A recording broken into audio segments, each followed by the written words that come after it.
Hello and welcome to Pair of Geeks Channel 2. My name is Becky Rose. These people aren't called that. Today, your GM will be Phil. Over to him. Hello. Thank you for joining us for a D&D game called Signs and Portents. So we're going to start in on the seven seas, as it were. The ship is moored in a bay, beautiful blue waters around it, a golden beach, long sweeping golden beach, going away to either side on the horizon, and a lone figure standing on the beach. This lone figure stands patiently waiting for two longboats to row ashore. The ship's had a little way off, so it is a little time consuming waiting for these longboats. But as the first one runs ashore, a sailor jumps out and pulls it up onto the sand and shouts, "Where's the rest of your group? The captain won't want to wait long." So at this stage, I'd probably be squatting more than standing. I'd have a little bottle of something that I'd finish off, and I'd start going over, you think firstly towards the boat, but actually to the sea to wash out the bottle. There's nobody else. Nobody else is choosing to come. It's just Nobody me. else. I thought we were picking up your group. Yeah, we dropped off not long ago.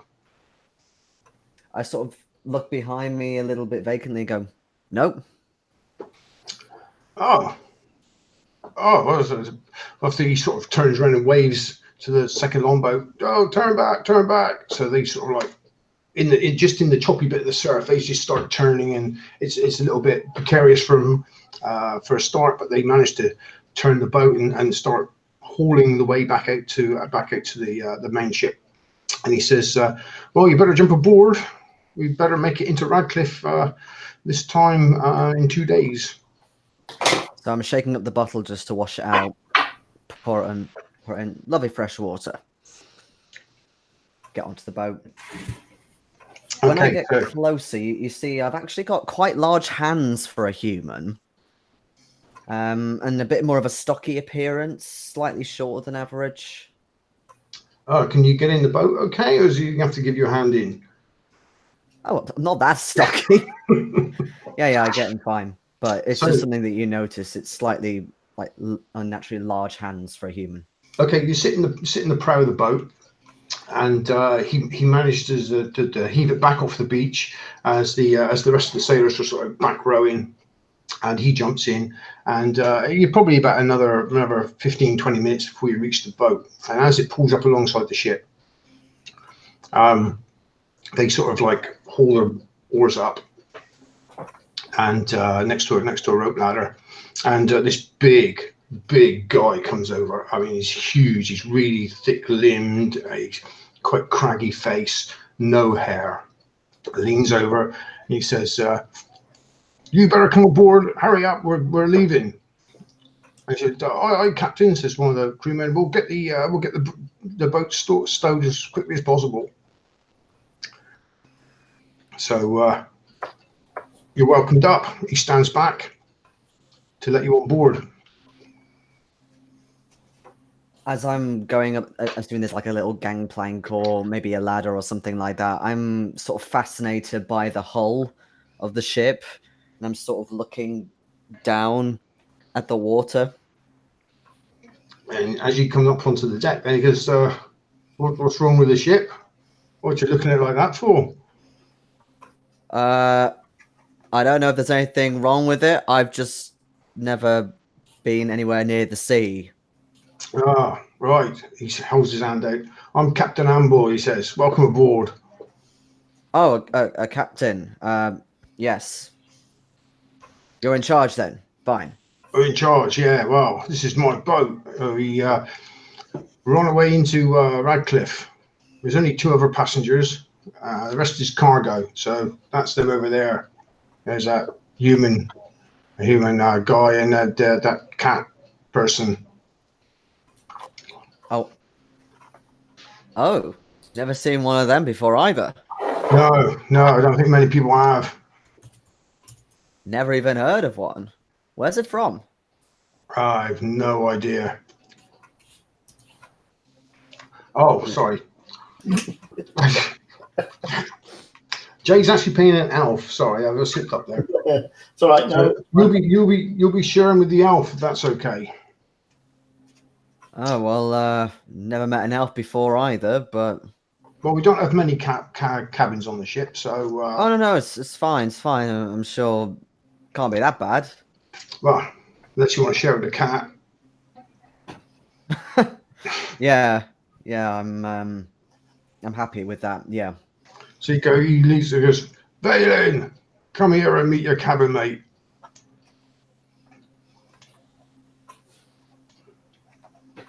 I just sort of do a grunt when you come up to me, and you notice that I'm not actually a human.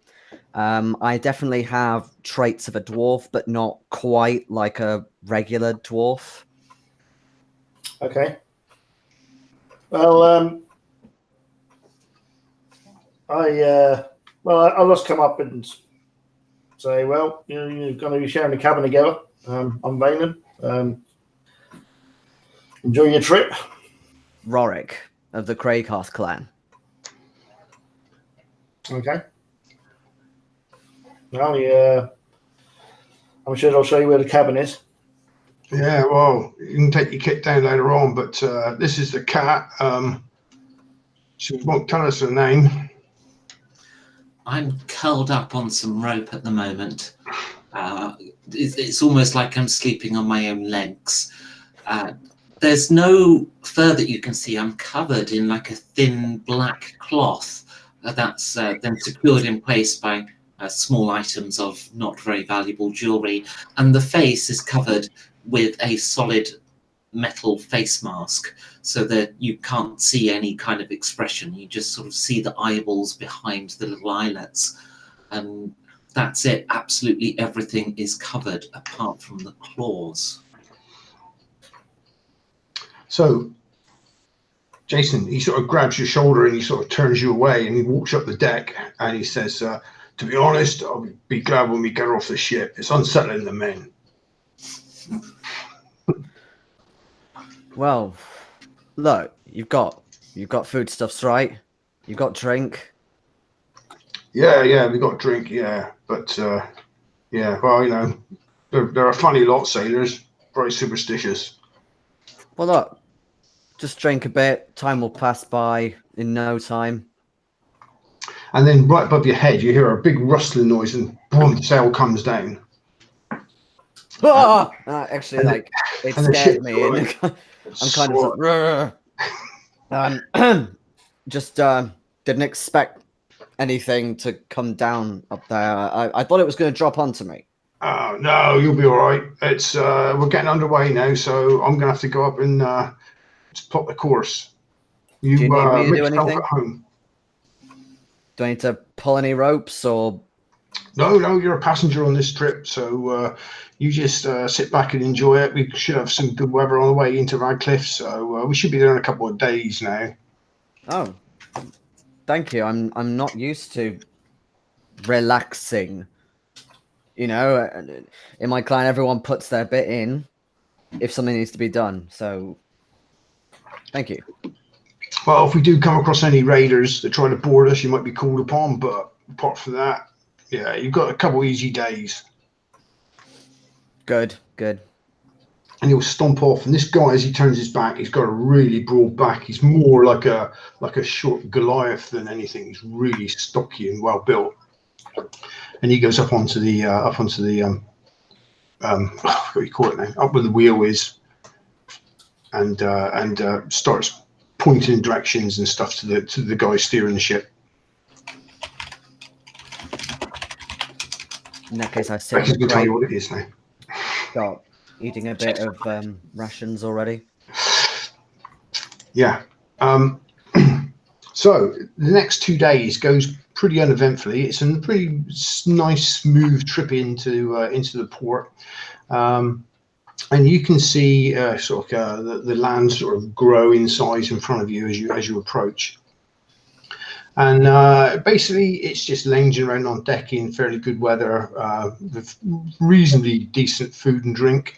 Every night, the famous sea cane rum comes out, which is a really, really strong version of the rum, and it's quite dangerous for anyone that's not wary of it. That the next day you're going to definitely have a really, really bad hangover. I always eat in private when I eat. Always eat in private. Can the ship actually fulfill your dietary requirements? Yeah, absolutely. Okay. So there's no problem with what they're offering you. Yeah, I'm just a carnivore. Okay. Plenty of fish anyway. So as you approach Radcliffe, the port appears before you. There's a huge seawall curving away to the left-hand side with a big tower on the end of it. And as you round that, you see a big port open up in front of you. And it's crowded with ships of all sizes and shapes, and there's boats going to and fro and bustling. And on the hills beyond that, buildings just rise up with hundreds and thousands of buildings. And this is the main port of the empire. To the left, you can see, sorry, to the right, you can see on a high hill, you can see the big citadel waiting there. And a boat, sort of like fairly small, fairly quick, sort of comes alongside and starts shouting up at the captain. And it's obviously a pilot boat directing the ship where to go. So you've been directed over towards the left-hand side of the city, where the fish market is generally held, and you're told to tie up over there. So the captain steers the ship quite deftly into port. He manages to find a spot that's fairly empty and pulls in, and the ship is tied up. But pretty much immediately before you can disembark, you see on the quay some blue cloaked soldiers, about 4 or 5 of them, and they seem to be waiting for your ship to dock. And with them is a tall man in gold armor. And as the gangplank is put out and hits the quay for the first time, as soon as it stops moving, the gold armored guy puts his foot onto the ramp and starts walking on, followed by most of the soldiers. 2 stay on the dock, turn their backs on the ship and stand as guard. Do I recognize any of these individuals? You don't recognize any of them. All of you will know that the blue cloak guards are the city guard, also known as the peasant army. The gold armored guy is they're quite famous. They are actually the Imperial Guard. Has any of us been here before? That is entirely up to you. What I'm trying to work out is if they're here for us. Well, none of you have done anything you think to warrant such sort of attention as soon as you arrive on the deck. But as soon as the guy hits the deck of the boat, he calls out Captain Amble, and Captain says, "Oh yeah, over here. I've got your consignment for you." So he says, "Very good. I'll be there in a minute." And he turns to the blue cloaks, issues a few orders, and they start taking up stations all around the ship. They're not letting anyone on or off the boat, and a blue cloak with a long bow and this gold armored captain walks to the captain's cabin, and they go inside. Well, I'm going to be currently sitting at on the railing that surrounds the ship. So I'm sitting at the bow of the ship, whittling away at something with my dagger. So as this happens, I suddenly sort of gain some kind of interest. Because anything that kind of warrants this amount of city watch seems to be kind of probably of an interest to somebody of my interest. Yeah, this is quite extraordinary. You wouldn't expect this as soon as you docked. Yeah, I'm going to kind of sort of just wander over and sort of lean against the mast, sort of watching for proceedings and see what appears from below deck, if anything or whatever happens. I'm keeping an eye on things. I'm wearing a hood and most of my face is obscured, so you can't really see a lot of. I'm telling my elf. Are all of you on deck at the moment? Sure, yeah, I'll be asleep on some rope again. Yeah, I'll be quite restless, so I'll sort of sit on a box for a few minutes, huffing and puffing a bit, fidgeting every so often, looking out towards the dark, sweating a little bit, but trying to keep all that under wraps, but it's quite obvious. What's your passive perceptions? Mine is a 12. A 12. Mine is 13. 13. Mine is 10. But you're a cat. Okay. Not that kind of cat. So Jay, you're as you're sitting there leaning against the mast, you're whistling away. You're keeping an eye on the guards, particularly the two that's actually guarding the gangplank on the quay. And they do seem to be watching everyone pass, and they are paying attention to make sure that no one's going to try and come on board the ship. But you do become aware that there seems to be an awful lot of red cloaked people on the quay. The red cloaks are it's like a habit. They're priests of the Red Church. But there do seem to be an awful lot of them milling about on the quayside at the moment. So if I knew that, then presumably I have been here before, Kevin. Well, the Red Church is everywhere throughout this. Oh, is it? Oh, okay. Right. It's like the old religion for this. Yeah. So even so in that case. And these people are looking sort of like they're sort of like quite thin, quite compact. They're maybe a bit like your shipmate. They're a sort of too small to be a human, but too thin to be a dwarf. So, do I know if this Red Church does any extracurricular activity other than being a church? No. As far as you know, they're just a church, and they support the old religion, but they're much more more magically biased than right. the new religions that are coming through. So I can kind of presume that even this city is massively religious, which has a huge church following behind it. It has. One of the three hills, you can see the big red church. It's right. like made of red marble. That's where the church name got its name from. Okay. Red Church. So what do I know about the Red Church, apart from the fact that they're, sort of diminutive sort of human types? Are there biases against particular races, or are they? No, they're not. But they are on the wane. Their power is on the wane. They used to be really, really powerful in the Empire, but there's a new church that has come in, and it seems to be taking over from them, really. So could this be a sign of strength? It might be. It might be. All right. Okay. What's the other two doing? Oh, I'm just keeping an eye open and curled up on my rope pile for the moment until things kick off. Okay. And or a loud noise. Jason? Yeah, again, still quite restless, although I'm getting a bit calmer now.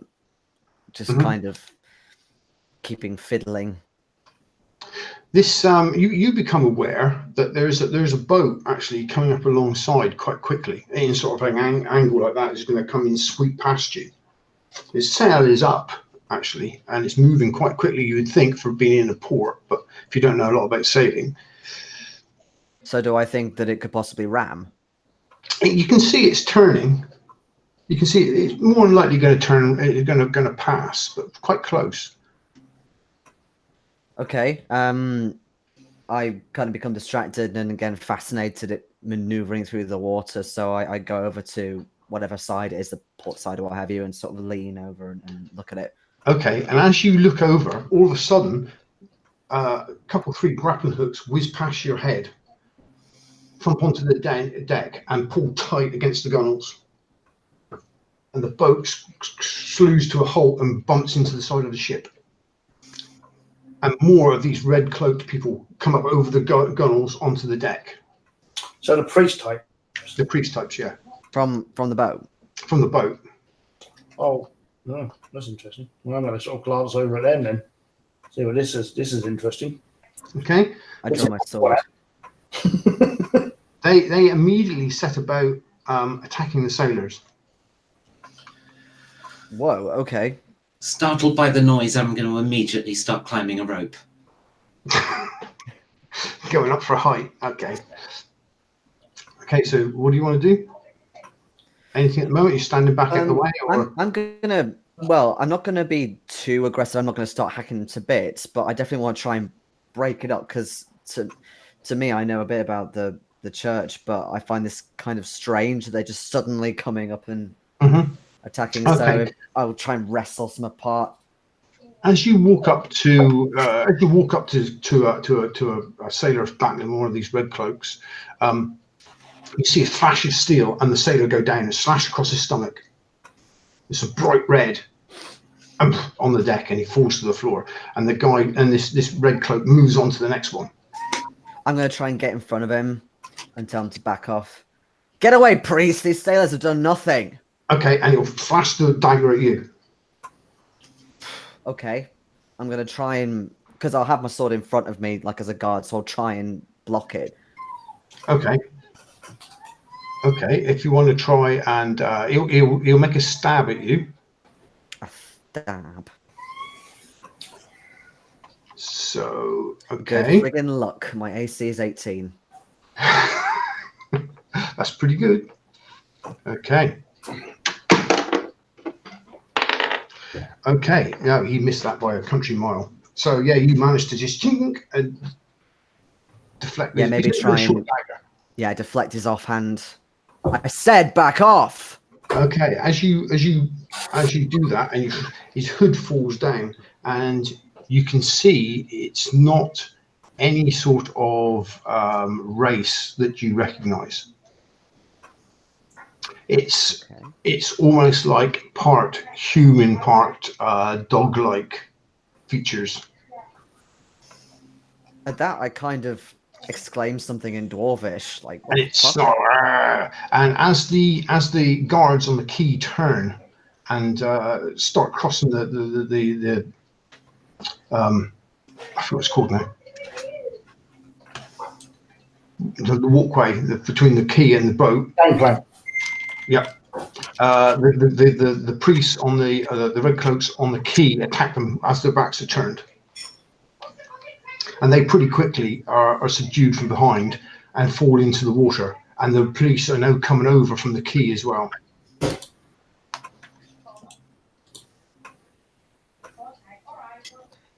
Okay. What's the one in front of me doing? Have they gone off with the others? No, there's probably two now. After more sailors have been dealt with, there's two approaching you now, both with daggers, and the same to Jay. These are no priests. So, hold on a second. So basically, what are the soldiers doing now on the ship? The soldiers, two soldiers that were on the gangplank on the quay, they're overpowered. I mean, the four that are on the ship. They're being attacked as well. Everyone on the deck is being attacked. So everybody apart from me and the cat, I guess. Well, they are approaching you. They're approaching all of you. Okay. Well, I'm gonna calmly put my dagger away and put away everything I was whittling. As I was standing against the mast, I'm going to basically quickly shimmy up the mast up to the first cross beam. Okay. Using my second story work ability, whatever that does. I mean, it adds extra stuff and allows me to do things. Yeah, so I presume it works on the same thing theory. Second story work, climbing fast. So I suppose we better have some sort of initiative. Yes. Also, seriously, guys, you're running away. Well, I'm getting to start shooting things from bow range. And it's slightly outnumbered, but thank you. Oh, a natural 20. My first roll of the evening. No way. Well, I Oh, did you were very so- well. Look. Natural 20. Ah, so pixelated. Right, I got a whopping. Initiative, really. It would have been better if it had been for an attack. These are my new dice as well. That's quite good. Well done, new dice. Opposite to dice shaming now. Which means in some last initiative, I'll be right back. Okay. So yeah, so my initiative was 24. Oh, better right there. So Jay first. Becky, what was yours? 11. 11.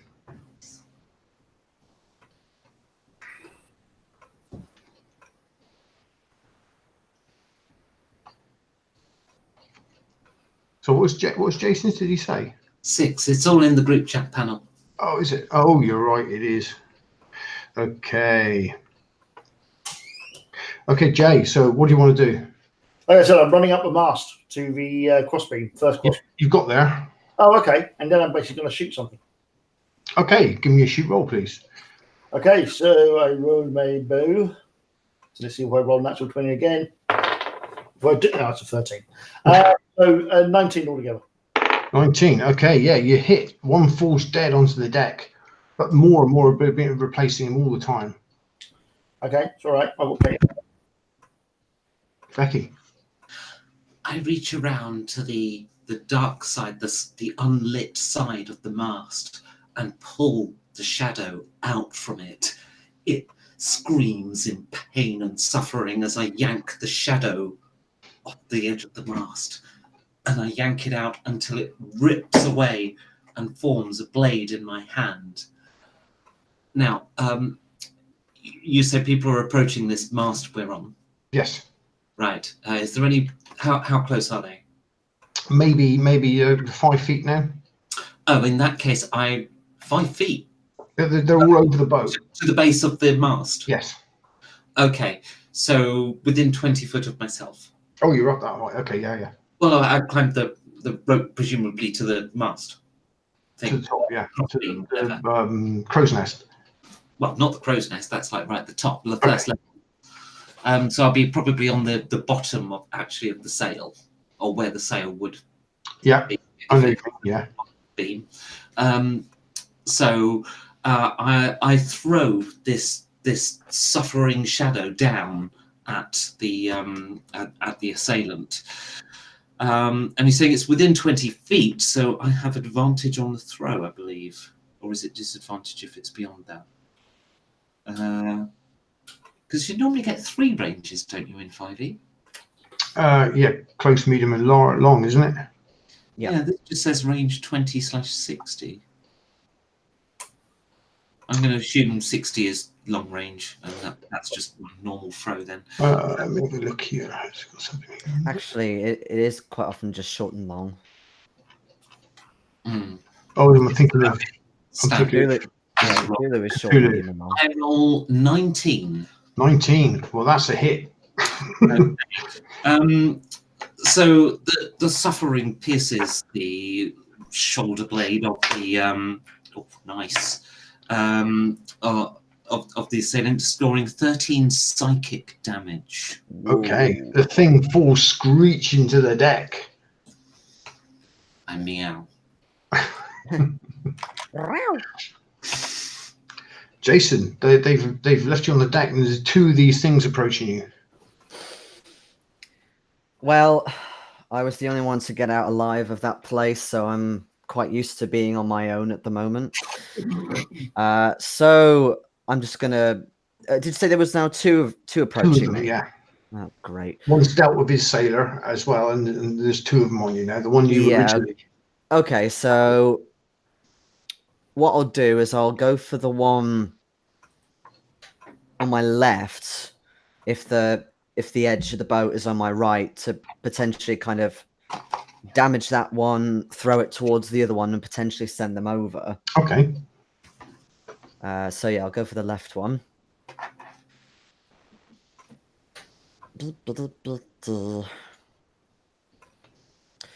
Oh, I can't remember what my various actions are, but that is 24 for my attack. Yeah, that is a definite hit. Coolio. Oh yeah, because I can do it two-handed, can't I? Right, that's 9 damage. Okay. Okay, and then I do have an action surge, which actually I might do since I'm outnumbered. So that gives me another action on top of my regular and my bonus. Okay. So then what I'll do is I'll sort of go for him again and then try and push him over. Oh, that was not as good. That was only a 10. A 10. Okay, yeah, that one didn't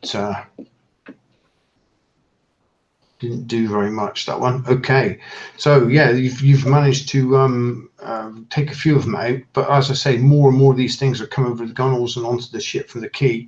The sailors and the soldiers don't seem to be doing so well. They're actually down by half as these things, and what that does is just mean there's more available to tackle you.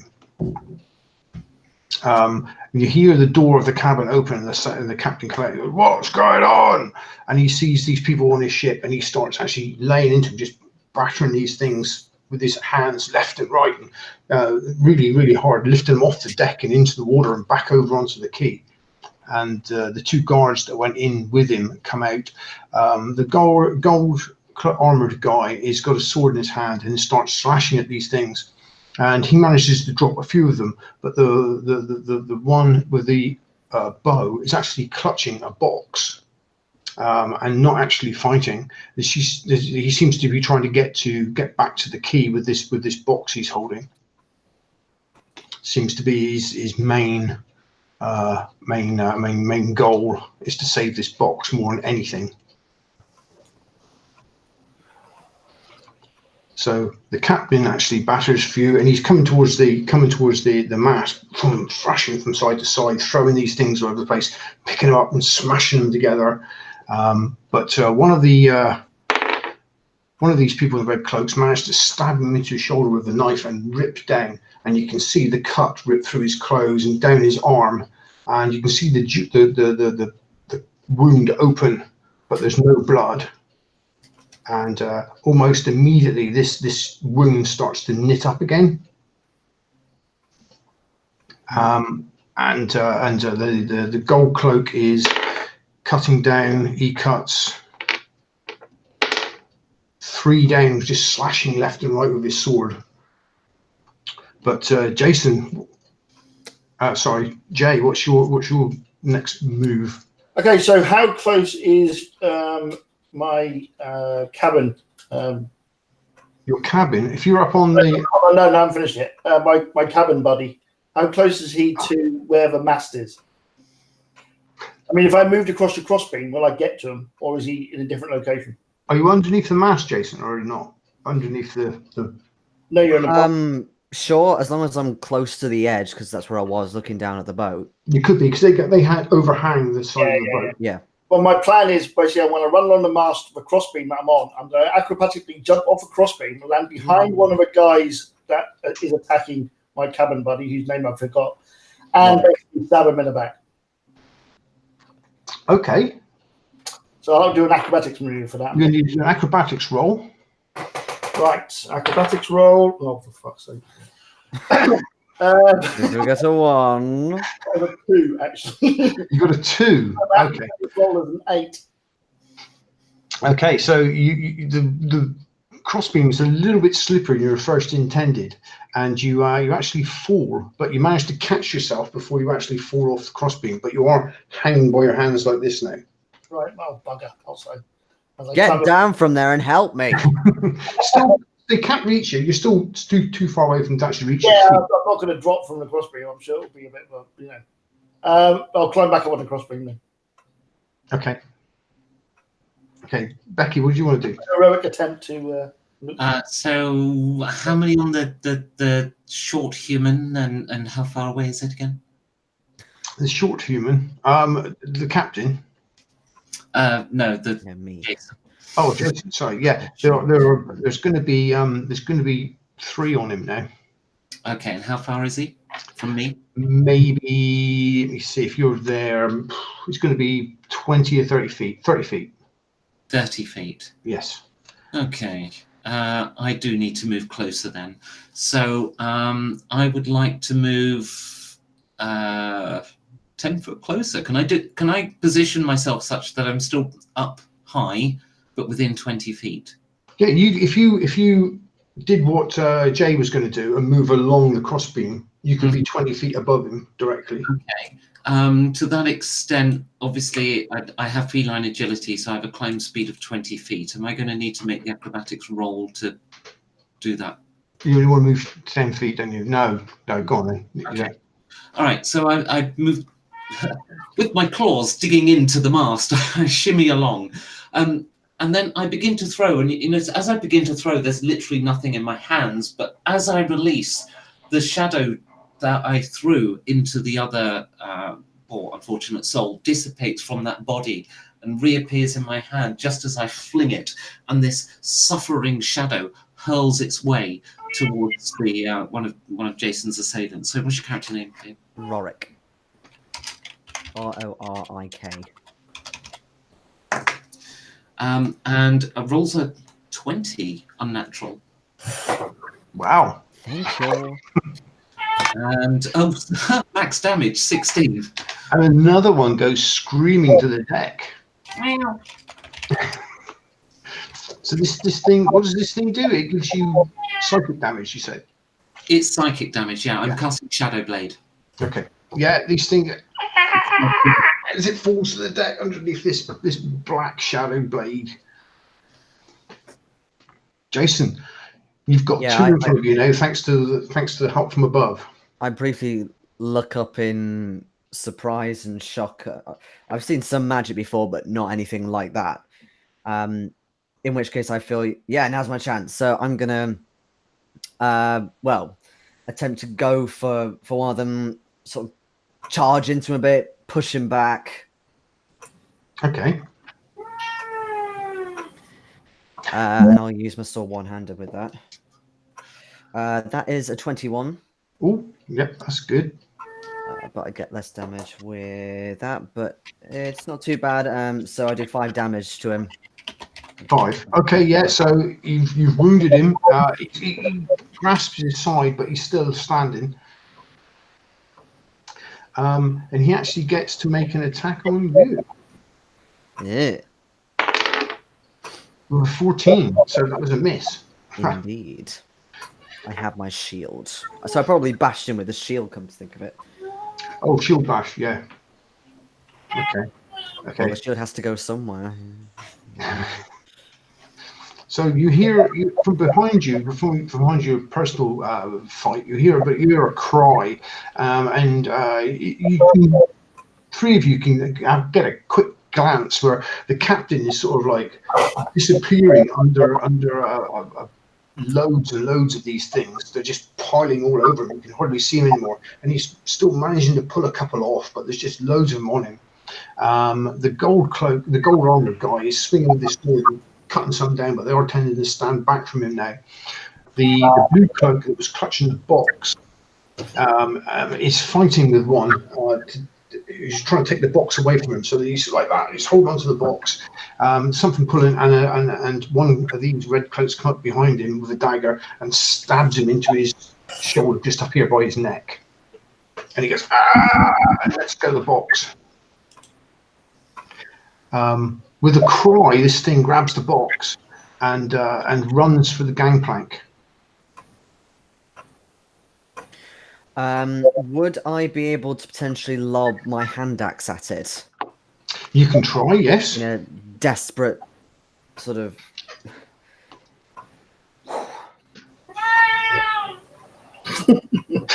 Oh, I'm rolling pretty well tonight. That's a 24. That's a 24, so that's going to be a hit, that one.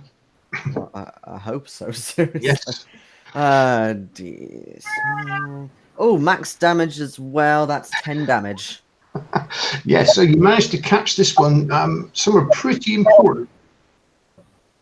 So he falls to the deck, and the box goes sliding from his hands. But it is soon actually picked up by another one who is almost like a rugby match. Who picks it up and carries on running for the gangplank. All right, I'm going to start sprinting my way, but obviously it'll take me time to get there. So Okay. picking up So, the extra way. The gold armored guy shouts, "The box! You must stop and get in the box. They must not get it." So Jay, what do you want to do? Well, if I hear this, I'm going to basically shoot the guy with the box. Okay. So turn, shoot, and see if I can do something damage worthy. I rolled a 10. A 10, and you miss. The arrow, is it an arrow or is it a bolt? It's an arrow. It's an arrow. Thuds into the gunwale next to him as he climbs up onto the gangplank and starts running for the key. Becky. So he's on the gangplank, yeah? Yep. Okay. I give an angry cry, sounding a bit like Jay's cat there. Oh, hang on. How heavy would that? Oh, it's going to be too heavy. That's not going to work.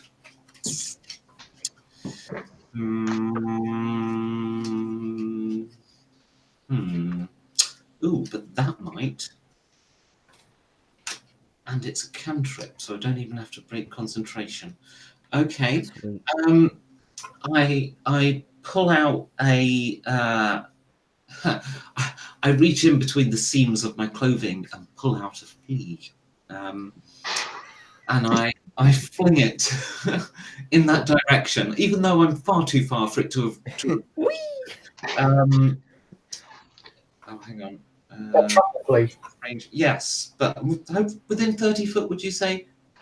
Yeah, I imagine so. Although you've gone to the other side of the boat now to help Jason. 20 foot back. Yeah, because I'm sprinting there towards the gangplank. So it's probably going to be a little bit more than that now.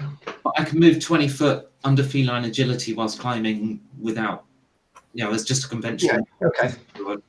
Yeah, okay. I swing back over to that side and hurl a flea, what appears to be pointlessly, at it. However, around the gangplank is suddenly a swarm of small insects and gnats and fleas and other parasites, and they just swarm within this sort of cloud on the gangplank. The target must make a Constitution saving throw. The DC is unfortunately not great, 13. Well, he missed. It's a 10. Okay, so it's going to take 1d6 poison damage just for a start. I rolled a 6. And then they move 5 feet in a random direction. From 1 feet forward, 1 is north, 2 is south, 3 is east, 4 is west. Okay. Do you want to roll that one? Okay, I've got a d4 here. I rolled a 3. They have moved east. East. East is going to be off the gangplank into the water. Splash. With the box. The insects then dissipate, and the shadowy blade reappears in my hand. Ooh, okay, yeah. So splash into the water. Yeah. So I would kind of see this happening in front of me, drop my shield and sword, and dive into the water. Okay, are you not armored in any way then? I am armored, but then not metal armor. I've not really. Well, yes, I've not really swum before. It's a good time to start. But I'm strong. I can sort of work out how swimming works. Surely, I suppose I've been in a lake a couple of times. Maybe. Work out how draining works. But yes, I do have armor. Jason develops a submarine. Before developing the air bottle. I can't remember what armor I've even got. Oh yeah, chainmail. That's right. Yeah, don't jump in with chainmail.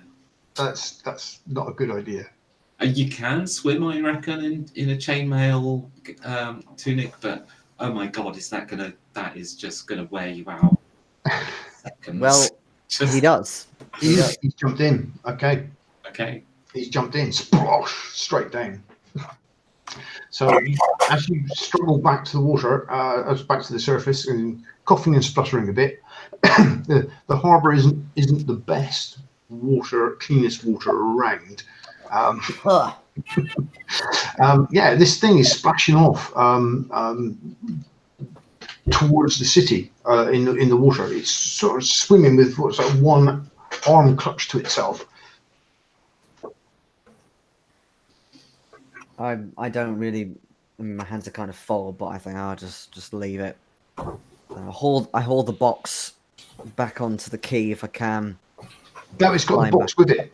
It's got a box with it. It's holding onto the box and swimming. Oh right, I see. I thought you meant that I retrieved it. Okay. Is it sort of nearish to the key? So could I possibly? It's swimming alongside the key. Yes. All right.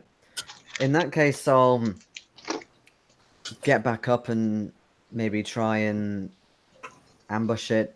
You know, on land. Maybe try and pull it out. Okay. You might need a little bit of a hand climbing up the water onto a boat wearing chainmail. I'm sure. I'm sure. There's still fighting going on deck. Is anyone going to help? No, I'm going to continue shooting at things on the deck. Okay. So one of the sailors might be able to give you a hand up, Jay. So pulls you up onto the deck, dripping wet onto the deck, and he turns and continues fighting. Okay. Okay. Yeah, I make a bolt for it. Okay. So you're back on the quay, running alongside the quay, following the man in the water. Yeah. Yeah. The thing in the water. What's everyone else doing? So after doing the cloud, I wanted to try to leap across to the quayside. Okay. But I too wanted to keep pace. Basically, you don't have to sort of leap across. It's almost like just dropping down, really, because Okay. it goes. I forget. I don't know what they're called. I probably should look at some ship terms, shouldn't I? But The crossbeam, those are called. crossbeams, yeah, goes over the quay, so you can run on the crossbeam and basically drop to the quay.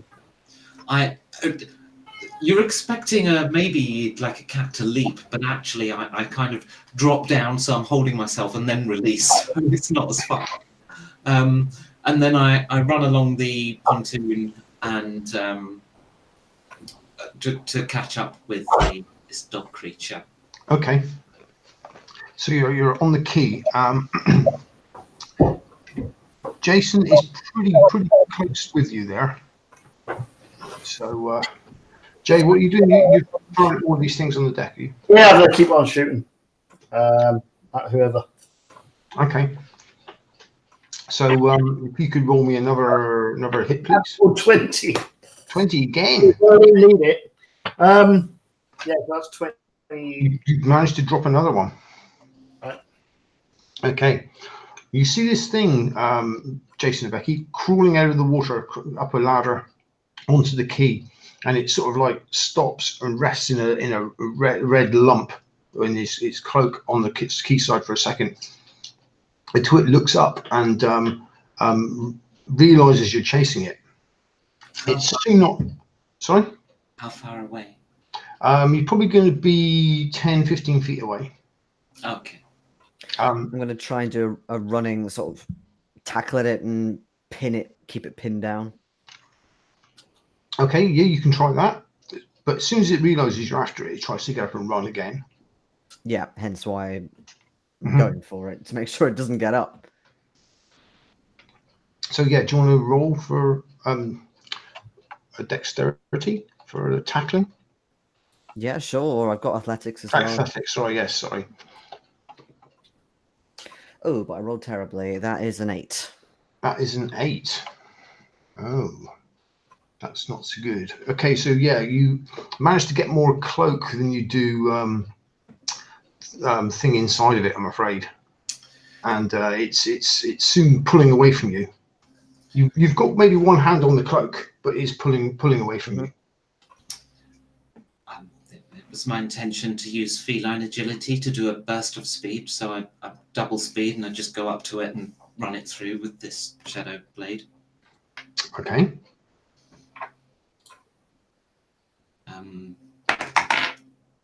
That being the case, I rolled a 12.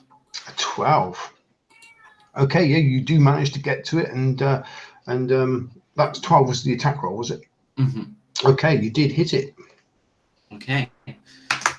Doing 11 damage. 11 damage. Okay, yeah, it screams in agony, which is a very, very strange cry for this animal.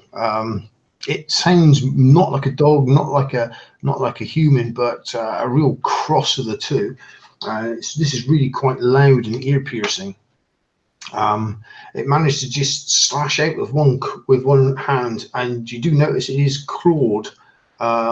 Even though it's like a human hand, it has claws on it like a dog, but that misses you, and it sort of falls to the ground.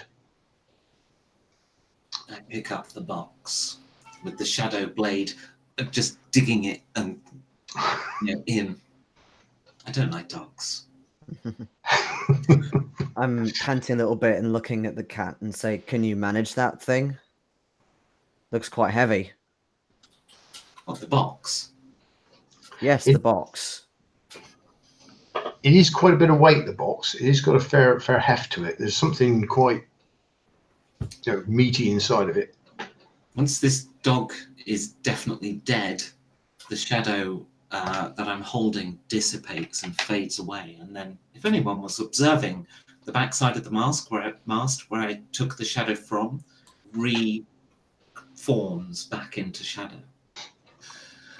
And it's like an almost audible sigh of relief from the shadow as it does so.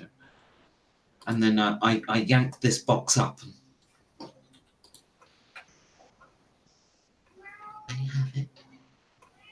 But it is heavy, yes. It's heavy.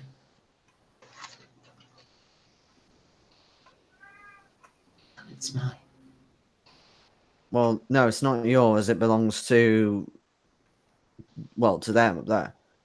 It belonged to the dogman. I killed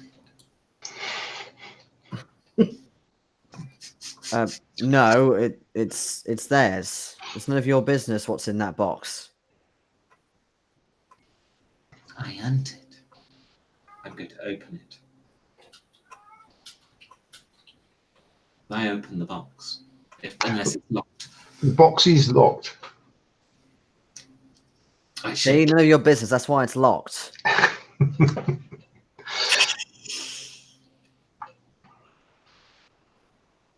I think there's still some of those dogs left up there anyway. We need to get back. I start walking back to the ship with the box in hand. As you go back to the ship, since the box left the ship, these things have been dissipating. They've been leaving and fading away very quickly. Most of the crew is dead. All of the guards, apart from the blue cloak with the bow and the guy in the silver armor, are dead.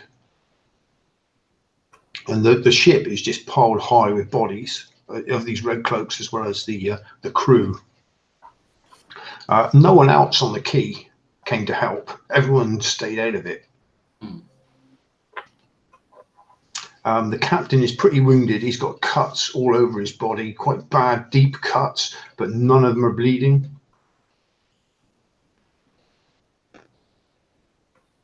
And the guy in the gold armor says, "You got the box back. Ah, God bless the saints. That's wonderful." It better be bloody valuable in there. It's extremely important. Extremely important. Do you have a key? She wants the box for herself. He stops with that, and he almost like stuns it. You can't have the box. The box must come with us. Told you, it's not yours, Cat. Maybe if you go into Radcliffe, you can find another shiny box for yourself. I reluctantly hand the box over. A little bit shaky, but that's mostly because I'm struggling with the weight. So he'll take the box She and insisted on carrying it. he'll say, "You did well. We wouldn't have survived this without you. We would have lost this treasure. I think you should come to the Citadel tomorrow and meet the Lady Cressida. She will want to thank you for this help you've given us." Okay, that's okay. But shouldn't you get some help for the rest? They could come back. These things, I don't even know what they are, he says. And the captain is sort of like sitting on the deck. He pulls the hood off one. He goes, "These things," he said, "they're mongrel folk. They live beneath the city." What? So a bit like that, and I point at the cat. No.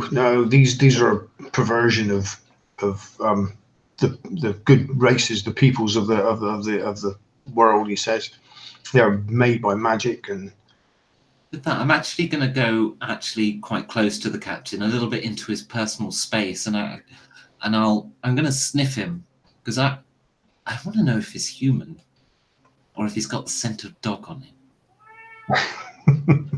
the only scent of dog he has on him is from the ones he's been fighting. They've been covered in virtually. He is human, you think? What are you doing? He looks at you closely and leans back a bit. Nothing.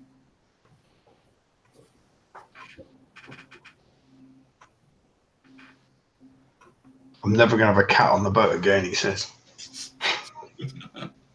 Yeah. I can get someone from the temple if you like. We have to cross the city to get to the Citadel. So yes, you might be right. I think actually you that would be best if we did. We have to make it to the first bridge before we can cross the river. We should escort you.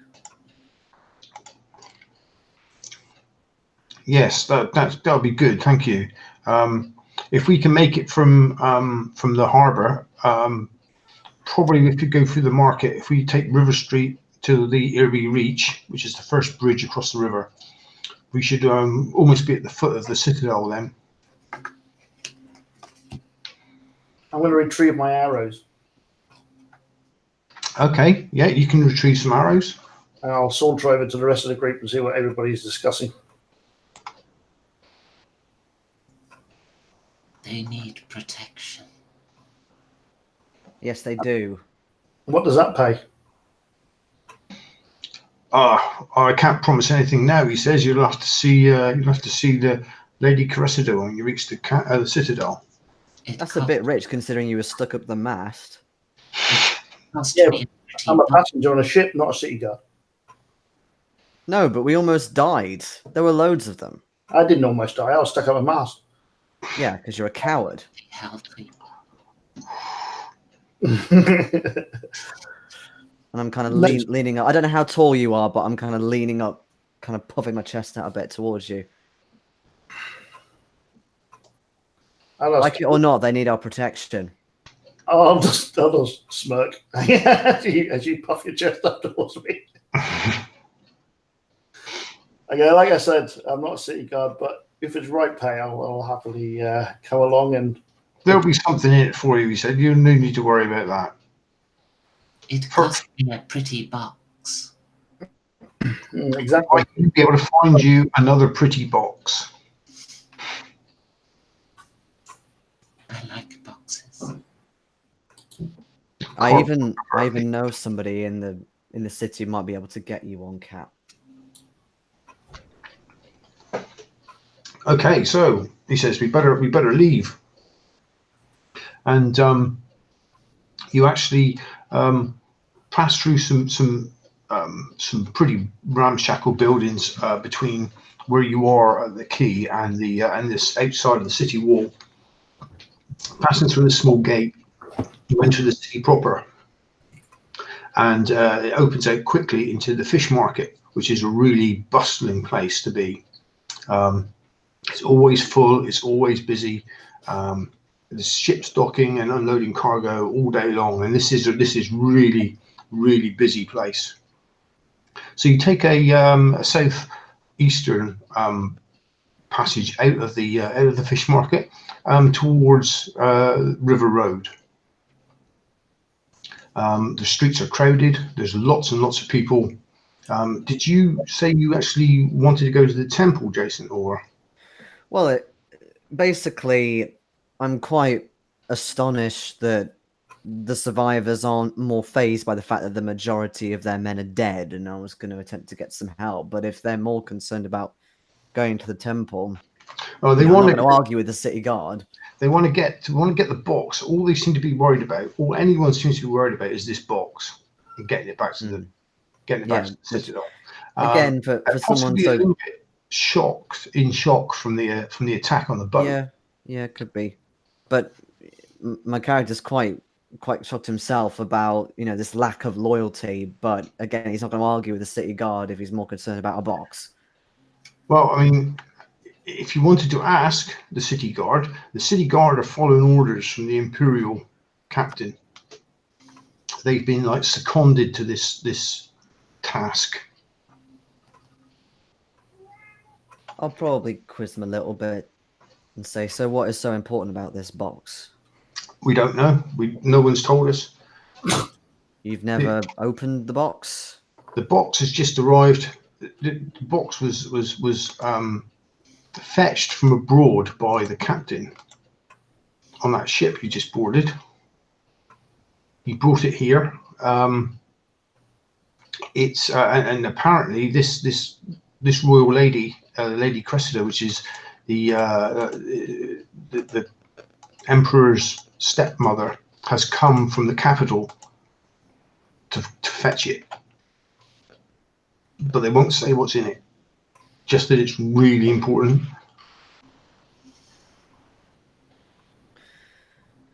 Okay.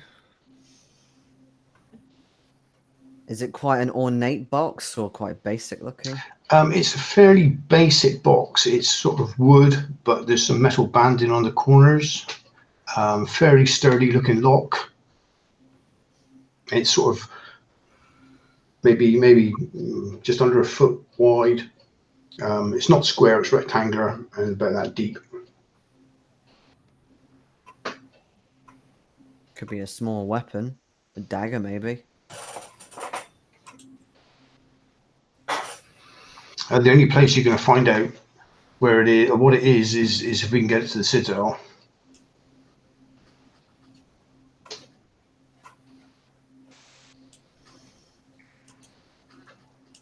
Alright, lead the way. So as you travel along the river road, and this is an area known for being settled by people from the sea. So the captains and the ship crews live along this road. It's it's close to the docks and the river. So there's a lot of crews actually in this area. And it's not long before you come to a right turn that goes over the first bridge at the Earby Reach, and it's 2 spans. It lifts high on the first span over to a small man-made island in the centre of the river, and a second span over to the next bit. Are there merchants in this? Are there going to be sort of merchants walking around as well?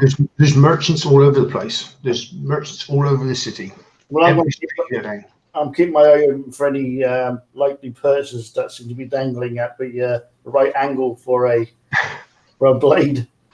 Okay, if you want to rip someone off as you're walking along, you can give it a go. Well, that is my job after all, I suppose. So this will be sleight of hand, right? Yeah. Oh, 14. So that's 20. 20. Okay. Yeah, we can say you did that. You've got a pouch. Okay, I'll pocket it. I'll not look inside it. Okay. But I'll just tally up the amount of pouches I managed to gather over the course of the walk to the Okay, so as you make the turn onto the bridge, You can see up ahead there are some more of these red cloaked figures coming towards you. Do they look the same? Are they the same kind of bulky build that I noticed before? The ones on the boat were sort of were You said when I was looking at them, they all seemed to look a bit kind of. they were too short. They're too short to be humans, but too thin to be a dwarf. Yeah, exactly. These were the same. These seem slightly bigger. So they're more likely to be the actual red flags, bleeding. Are they wearing hoods or are they actually uncovered? Hoods. They always wear hoods. I'm gonna just carefully ready my shield in case. Okay. The they are you crossing the bridge, or are you going to wait for them to come past? Are you going to meet them on the bridge, Well, or what the captain want to do? Because he's kind of, what's his reaction to it all? he would want to stay on this side rather than actually be on the bridge where they pass. If there's to be a fight, do they outnumber us? There's about 6 of them. So, Yeah. There's 5 of you. all right. So yeah. Well, if he seems a bit wary, then we may as well be wary. I mean, he's in charge at the moment. Okay. So they come off the bridge and they pass by you, and they don't even really give you a second glance. Right. Maybe we use the cat's sensors to determine if these things are human or dog, I guess. Are there any at the other end of the bridge? We're not going to get trapped in the middle, are we? Not that you can see. Okay. So you cross over the bridge? Yeah? Okay. So you cross yeah. over the bridge, and you actually cross all the way over quite uneventfully. Nothing happens. And more likely persons before we get to anywhere. any more likely purses? Oh, give me another roll. Oh, 15. So that's 21. 21. Okay, yeah, you grabbed another purse. If Again, I'm not going to check it until I get. Phelan, if you're kind of drifting away from the group a bit, I'll kind of roll my eyes and grunt and say, "Will you keep focused?" Oh, I'm very quick. So you reach the other side. This road angles a little bit away from the citadel to start with. It angles down to the way, which is a road that runs from the river gate up to the foot of the citadel hill. So you reach a square, which is like a small market square. There's a few people there selling goods. There's a few hawkers around in the street, but you can make the turn to the foot of the hill and start the winding path up the hill quite easily to the citadel. As you start going up the hill, you start seeing more and more of these blue cloaks around the city guard. There's quite a few around, and as you reach the castle and go inside, there's obviously a lot of them. You're shown pretty much right away into I forgot what I called it. Into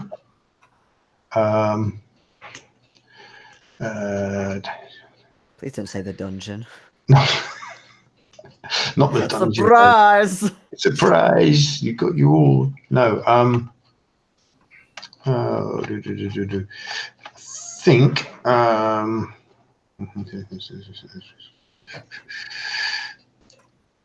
can't remember what I called it now.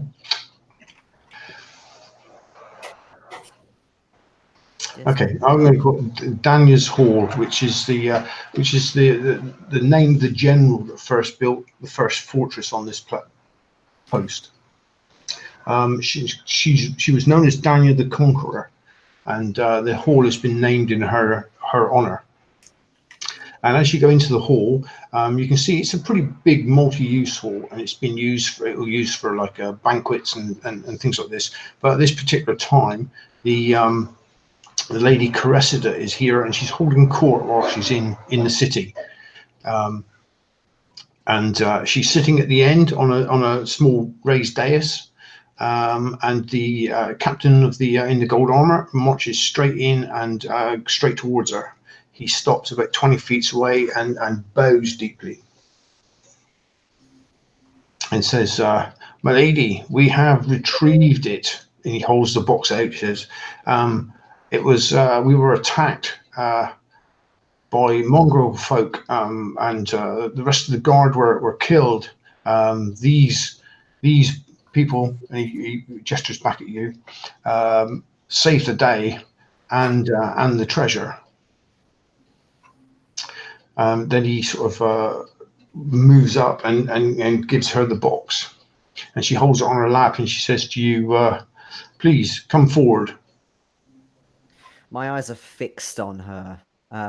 A very different leader to one I'm used to. I'm assuming she's got very sort of ornate robes on or something Yeah, like that. she's wearing quite a lot of gold, sort of very stiff, like bass type of corset thing, but it goes up into a very stiff high neck thing as well. Yeah, very strange and fascinating. Yeah. So I kind of come forward with kind of a fiery stare, but still I follow suit. If we have to kneel, then I kneel. And you notice she's very pale. I mimic Rorik's actions about 1.5 seconds behind with us. Well, body language that says confusion. Jay, are you following suit? Are they? Do you say they're bowing? Yes. They're moving forward to the dais and bowing. Yeah. Well, no. I'll just give a nod of my head. Are you not bowing? No. Okay. This confuses me, and I'm stuck for a moment in a pose. What do I do? So she looks at. So it's not Roderick, is it, Jason? Rorik. Yeah, Rorik. She looks at Rorik, and she nods, and she stares a little bit quizzically at the cat, and sort of glares a little bit at Valen, and she smiles and says, "I thank you for helping my guard. You do not know what sort of service you have rendered the Empire." And as soon as she started speaking, you noticed her teeth are just black. It really stands out against her pale skin. Yeah, it makes me a little bit nervous, that, but also as she talks about, the service that we've done, I kind of blurt out, yes, the Dominion of Silver is always ready to serve. Ah, so you have a lot of honor in your clan. We do, and at this point, the teeth are really getting to me a bit. I'm kind of stuttering my words a bit.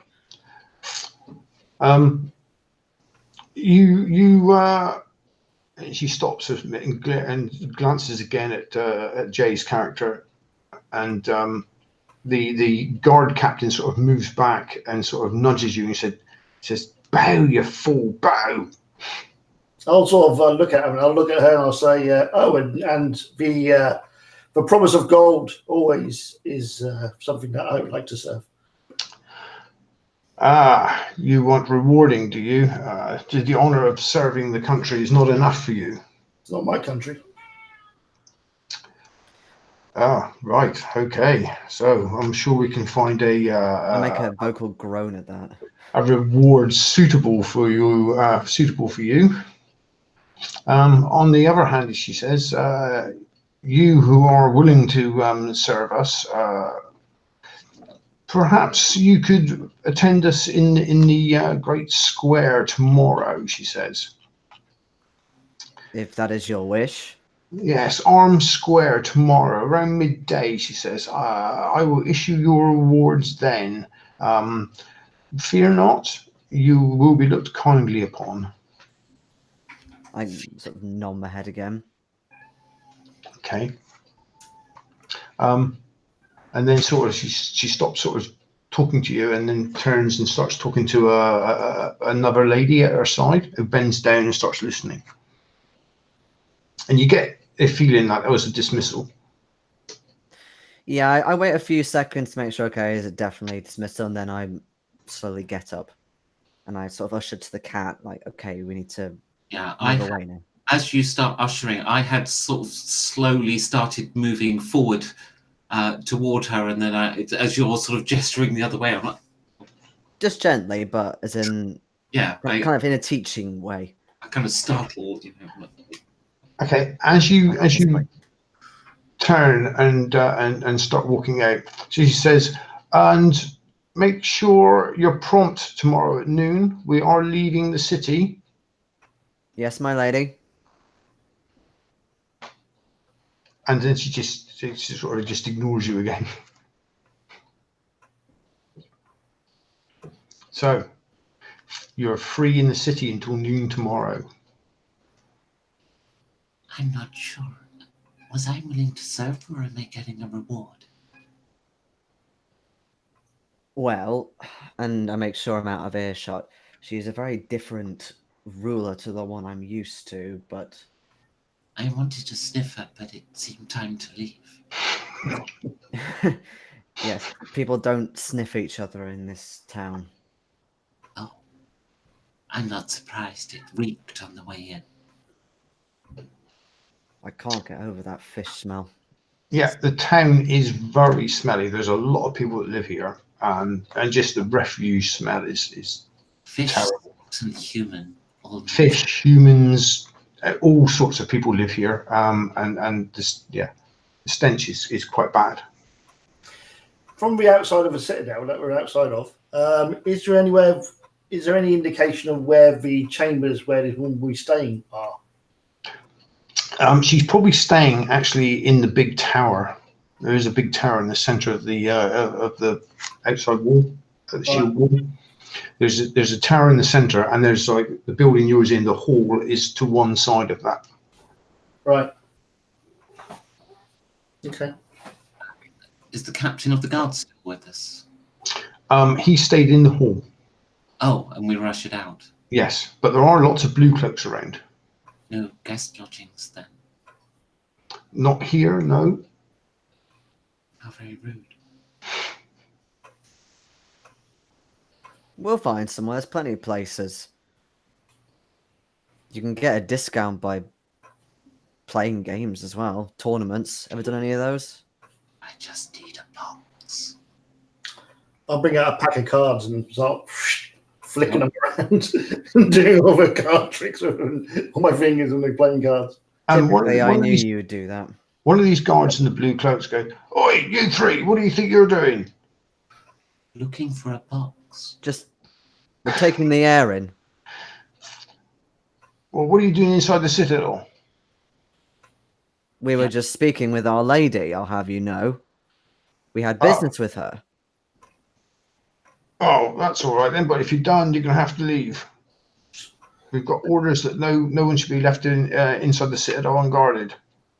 What you need is a drink. Not while the Lady Cassandra is here. Sorry, Cressida. The afternoon sun is doing a beating on you. Yes, Trying to buy you one? probably is. When I get off, I would have quite welcomed a drink, but no, not at the moment. Good, it'll loosen you up a bit. I start heading down the steps. Where do you keep your boxes, I ask? Boxes? What type of boxes? What sort of box do you want? Nothing. Come on, I'll show you where the box There's some crates around the back by the where the apples came in, and that sort of box. Yes. Really, you want a box right now? What are you going to do? Sleep all day? It's late. I look at where presumably there's the sun in the sky. Do I know roughly like time of day? Yeah, it's just before noon, so it's about 11:30ish, for instance. I'm going to take a sniff of the air and try to determine where exactly the strongest smell of human and urine is coming from, and determine that's exactly where the tavern is, and head in that direction. Well, there won't be any taverns on this hill. It'll all be down in the town, so you'd have to leave the citadel and go to the bottom of the hill. Yeah.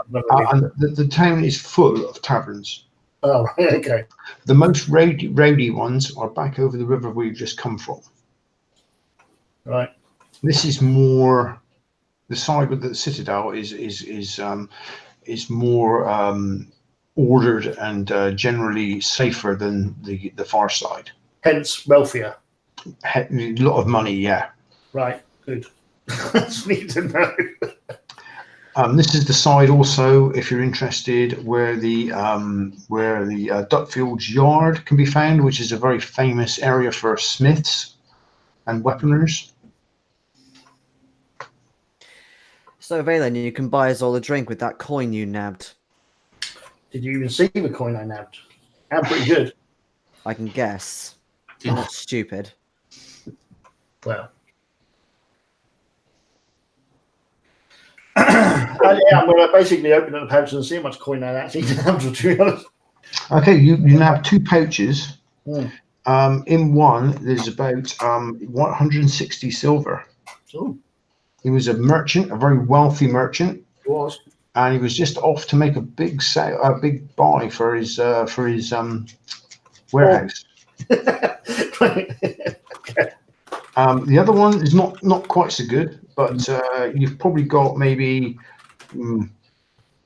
20 gold and maybe maybe another 15 silver. Excellent. So yeah, you could afford a few drinks for people. I could.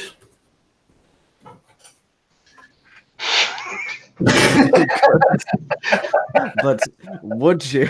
I don't know. I've been insulted a couple of times already in this place, so I'm not too sure if I'm in that kind of mood to be buying people drinks. So, what did you want to do? Are you going to find lodgings? It's incredibly Yeah. late. I'd like to sleep.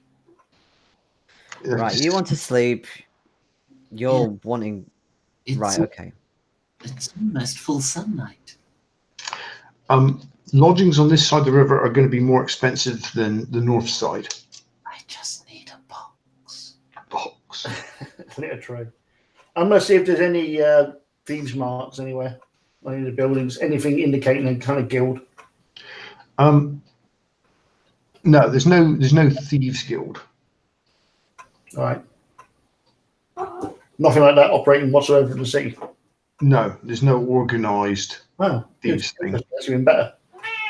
You have to start one.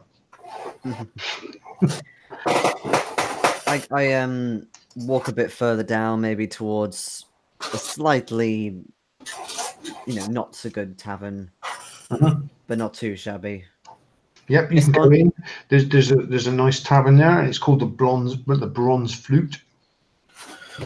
The Bronze Flute. Will this be all right for you, Cap? This will do to pass the night, yes. Right, well, we better get you a room or a box, as you like to call it. Do you have any money? Amount? How much do you have? Small. Okay. A room. Small shiny things. Can I attempt to slice a purse and then throw it to these guys? And they go, that'll keep you going. I have adequate finance to rent a box. Rent a box. So you mean you can get rooms in this the first inn you find? It's quite yeah. Okay. So you go into the Bronze Flute, and it's a pretty jovial barkeeper in there. How can I help you? Come in, come in. Well, for starters, we'd like a couple of rooms, and then a nice drink if you've got one.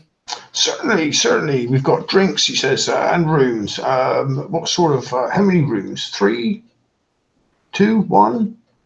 I just need a box. Let's go for 2 rooms. 2 boxes. Two rooms, one with a box in of some sort. If you've got an empty chest. Yeah. He says he looks quite strange. Empty chest. It's for that thing. Point in the cap. Blanket box. Would that do? Yes. Okay, yeah, sure. There'll be one in the room anyway. He says, fair enough. 2 rooms and what, ales or porters or? Yeah, I'll take any ale for now. Okay, so he goes back. There's a line of casks on the wall behind him, and he starts pouring out some ale and slaps 3 of them on the counter. Do you want it on a tab? He says. Yes. I'll pay for my own. It's fine. Oh, okay. Yes, that'll be 5 coppers. I'll also need. I get out a gold coin. Ooh. You're paying for the rooms and everything, are you? He says. Well, I was hoping for a bit of change back. Oh, okay. He comes back and he hands you a load of silver and some copper. Here they are. There's a table if you want it, or are you going to stand at the bar? I'll stretch my legs for a minute. Okay. I want to ask the barman. I want to say I have a friend who's coming off a ship soon, and he asked me to meet him in this very city. And he said that I'm presuming that he's been a long time at sea, and he'll be wanting to go to the nearest tavern, the one that is mostly getting frequented by those that have spent a long time at sea. But he actually mentioned the name of that tavern. I don't suppose there's a particular tavern that these people, that seamen of this sort of ilk, go to in the town. It's probably north of the river, he says. There's quite a lot over there up towards Ditchling is where you want to be looking. Oh, okay. Well, thank you for that. But you be careful you go up Ditchling way, he said. That's a nasty part of town. That's all right. Well, as I said, I'm meeting my friend there. So basically, what I'm going to be doing is I'm going to be heading towards a town, a part of the town where the tavern is where the seamen go who have just been on ship for a long time, have a lot of pay, and are very drunk.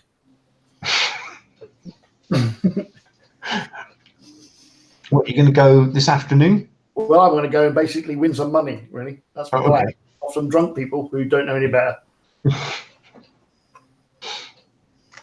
Yeah, you have to go back across the river, effectively back the way you came, and anywhere between like the fish market and the first bridge, between those up to the start of Ditchling, will be prime area for sailors just coming off the ships. Right. Well, I'll be basically going there and doing a bit of If you look at the map, between 10, 11, and 4, that triangle will be your target area. That's what I tend to do. I'll do a little bit of gambling. I've got playing cards, so I'm going to do a bit of gambling with some of these drunk sailors and hopefully win some coin. Okay, so you're going to finish your beer and off, are you? Yeah, I'll just finish it off and head up in that part of town. A few hours. Okay. What are you other 2 doing? I'm going to sleep in a box for 16 hours. What I'll be doing, I'll head up to the room, get out the salamander tail, clean it, make sure it's sort of carefully, wrapped up afterwards. Head back down and have a few more drinks and think about what the hell I'm gonna do. Okay. While you're in the bar, you can overhear some talk. Everyone's talking about this attack in the harbour by these Mongol men. Everyone's shocked. It is sort of the talk of the town at the moment, and why they attacked and who they attacked, and it is a complete mystery. I'll probably interject after a couple. Also, I'm not sure if anybody here recognizes me because I am technically a folk hero. So I'm not like a local folk hero, but it is possible they might say recognize me off the boat, or might recognize me from the Dominion of Silver. I'll let you play it out how you want. Okay. So if you interject at any stage, what would you sort of say or ask? I would probably ask if it's quite a common occurrence nowadays. If anyone's seen any more of them. Oh no, they don't normally come out of the the tunnels underneath the city, even to the extent that they were becoming a bit of a myth. That would really unnerve me, knowing that those things were crawling around underneath your feet like giant rats. Yes, but they were, like I say, people were starting to assume they didn't actually exist. That you always get some down and outs who've moved into the upper levels of the labyrinth of say they've seen them, but no one's really believes it. Not seen these things in years, not since the mages left 150 years ago. Must be something extraordinary to get them out now out of hiding. Should we take a break for a second? Because I see someone's got a cigarette out. Okay, back in a sec. Okay. Bye bye.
Right, we'll be back in a second for continuation of this episode. Okay, cool. Just got some catnip in there. We've grown catnip in the bathroom, so we just brought one of them in. Oh, don't let Becky know. Keep the cat with cats occupied, so they're quite happily content sitting there nibbling on catnip. So. Our cat is just not really into catnip. That's weird, isn't it? Yeah, yeah. I love it. We used to get these packets of catnip and put it on the thing, and then roll around on it. I'm growing it, and it's become a little bit more. Yeah, that's strange, isn't it? First cat I've had that just doesn't respond to it at all. It's just That is odd. Why do they like it so much? Don't know. It's part of the mint family. But well, I love cocaine. basically, Cocaine. that crack in it. But, Excellent. Right. Ready to continue? Yes. I sleep for 16 hours. You're sleeping for 16 hours solid on a radiator or something, I assume. Good excuse for a long rest. I might get up and move out of the box for a while and sleep on top of a bedside table. Then the windowsill. Okay. While Jason's character is down in the bar, you can hear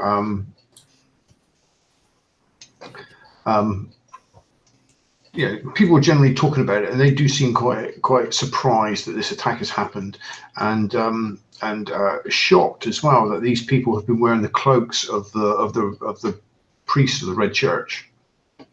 And the barman says, "Oh, Jack," he says, and he points to the corner. "Oh, Jack over there," he says, "Oh, he said that the mages had something to do with the Red Church."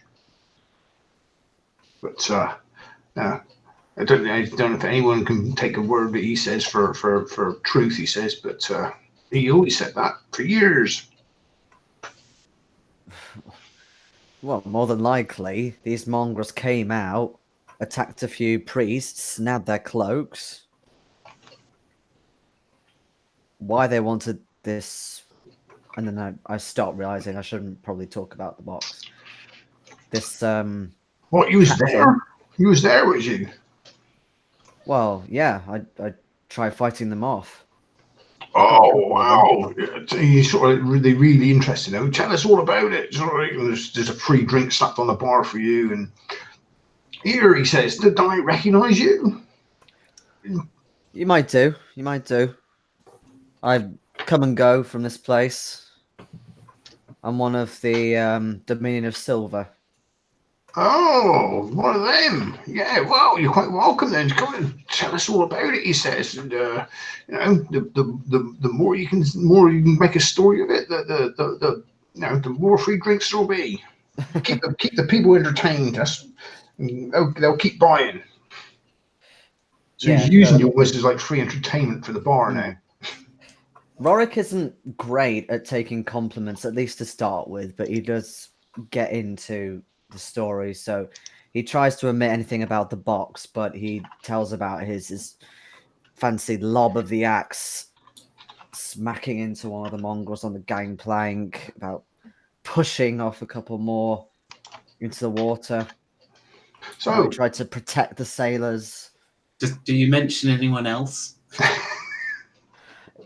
Yeah, a little bit about I mean, he's not boastful about it, but he also thinks he did most of the work, realistically speaking. He does mention the cat, a bit about a cowardly elf. who's off out at the moment. Mm. So, they are quite interested, and they were really shocked at how many of these things there were. They came out of nowhere. Yeah, well, they're sneaky buggers.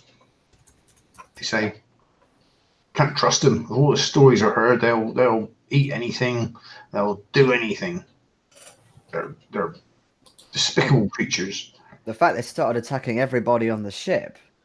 There was the captain and his men. There was So that's guard. That's why I don't understand. He said, why would they just pick on that ship? That's beyond reason. So That's why I had to do something, you know. Yeah, of course. Lucky you were there. So, getting back to whipping over to Jay a second. You're going to try and con some guys out of some cash? Yeah, I'm going to engage drunk sailors who have got too much money and cents into card games that they're ultimately going to lose. And then once I've fleeced as many as I feel I possibly can before it starts getting violent, I'll move on to the next tavern and do the same. And I'll do this for a few hours, and then I'll head back on the other side of the decent side of the bridge.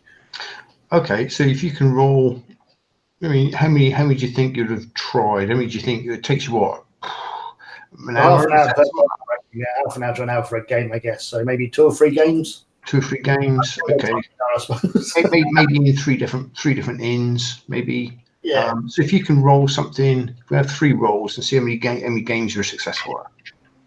Okay. What do I need to roll anything in particular? I can't think what's on the character sheet now. There's no gambling, so it'll either have to be a sleight of hand where I cheat. Cheat, yeah. As well, if you're going to be sneaky about it. What's that? Deception, possibly. Deception. That's what I was trying to think of. A good one, yeah. Okay. 3 deception rolls, please. Deception. Here we go. First one is it's 19, so that's 21. Second one is 16, so that's 18. Considering that Christmas I've done that, that's pretty good. And a 12, which is 14. So okay. 21, 18, and a 14. By the last game, they caught on to you. Okay. So you got some money from the first 2 games, but by the second game, they're a bit more canny about it, and you didn't get anything out of the second game. The third game. Okay. So what did they get out of the 2 first ones? The first one you got 30 silver. The second one you got 20 silver and nothing from the third. Okay, that's all right. I can handle that. Are you going to make your way back to your room then? Yeah, I'm basically going to. The idea is I'm going to stay in my room until it gets kind of dark, and then I may attempt. Haven't decided yet to climb this tower. I'm intrigued what's in this box. Oh right, you can try and break into the citadel. Yeah. Well. Because that's what I do. Look at the balls on Valen. Okay, so sleepyhead cat, you're going to be straight through into the night sleeping. Yes, so I'm planning essentially to sleep for 16 hours because that's my preferred sleeping pattern. It is it? You can get up in the night and wake everyone up and scratch your ass. Sorry for it. I don't like being awake too much during the day. It's it's daylight. It's uncivilized. Right. Okay, so Jason, how late do you stay up? Probably until the camaraderie starts calming down a little bit. Okay, yeah. After you sort of after you've gone through your story, maybe even a couple of times from new people, it starts wearing off, and the attention starts moving away a little bit, and the drinks stop coming. Yeah, that's fine. I get just another one for myself, just like a quick one. And the barman says, "Are you just gonna drink all night without eating something? It's gonna." Oh, I would have eaten something. Right. Okay. I would have had some meat or something. I wouldn't have just kept drinking. Yeah, you can have like a roast chicken or some pork or something like that. The stew. In fact, actually, I'll take the last drink to my room because I've just realised I've not really been thinking about what I'm going to be doing. So, what are you? We bought 2 rooms. Are you sharing with Kat or are you sharing with Valen? Well, since I've got the advantage of Valen being out, I guess I get more of a choice. At the moment, I'll probably share with the cat. Okay. She can go in, and what position or where around the room is the cat at the moment, Becky? It depends where the sunlight is, because I will move with the light. At the moment the door goes, I'm kind of up, awake, and startled. Yeah. And I bolt to hide behind a chest of drawers. It's all right. It's just me. I was trying not to wake you up, but now I realise how stupid an idea that was.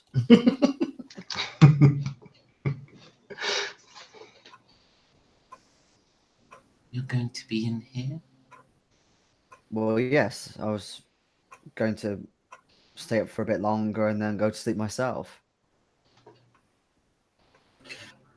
On the way back, can I pop in somewhere, pick up a small ornate box with a lock Yes, you can.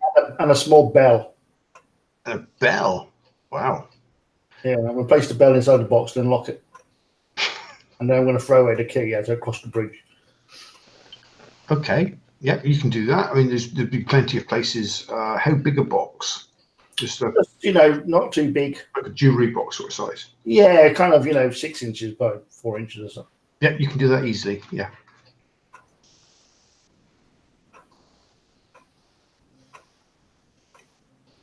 So, what are you going to do, Jason? You're just going to sit on the bed and think about your next move? Yeah, essentially, because I've got the salamander tail and no more Dominion of Silver in my party. And in fact, no, I'm just reading my background. I didn't get the salamander tail, so scratch that. So now I have to try and work out how on earth I'm going to tell the Dominion of Silver what actually happened. Because my reputation is kind of on a knife edge at the moment. Would it be okay if I asked you a question, Rorik? Yes. This woman with the black teeth, Lady Cressida, I think she has something bad planned. Do you feel that she's nice? Well, she's an empress. She couldn't have got that far up the ranks without being a bit nasty sometimes. But yes, the teeth worried me too. That's definitely not natural. Wasn't But her teeth, it was her words. well, maybe she does have something bad planned, but hopefully will be long gone when that happens. I am a little bit wary about tomorrow. I know what you mean. It feels wrong. But I don't see why she would have any malice against us. We just happen to be in the right place, well, the wrong place at the right time for her. I have some misgivings. Which are? I don't really like her. Well, yes, I realise that from the way you asked me the question. It's probably just a bit of formality. Maybe there is something evil in the box. I don't know, but as I said, it's none of our business. She's what, sorry? She scares me. I'm sure the formalities won't take very long. We get a nice reward, bit of gold, nicer boxes for you. And then we'll be able to go. I like boxes, but I can't sleep anywhere. Well, then some nice fish or whatever it is you eat. I'm tired of fish.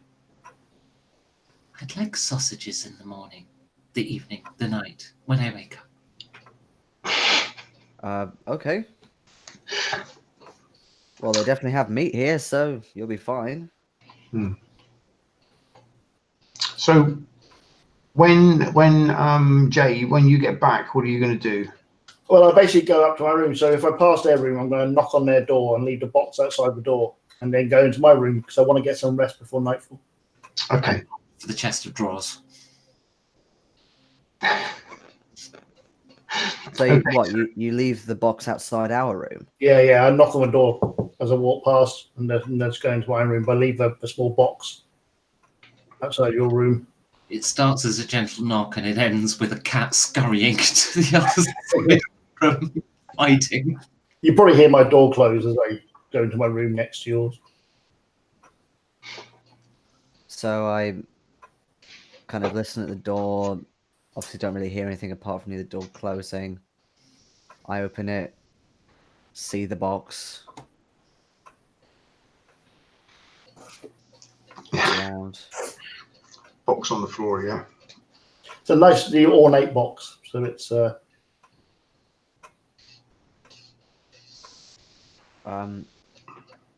Cat, Yes. someone's left this. Is it a message of some kind, do you think? It could have that Valen's finger in or something.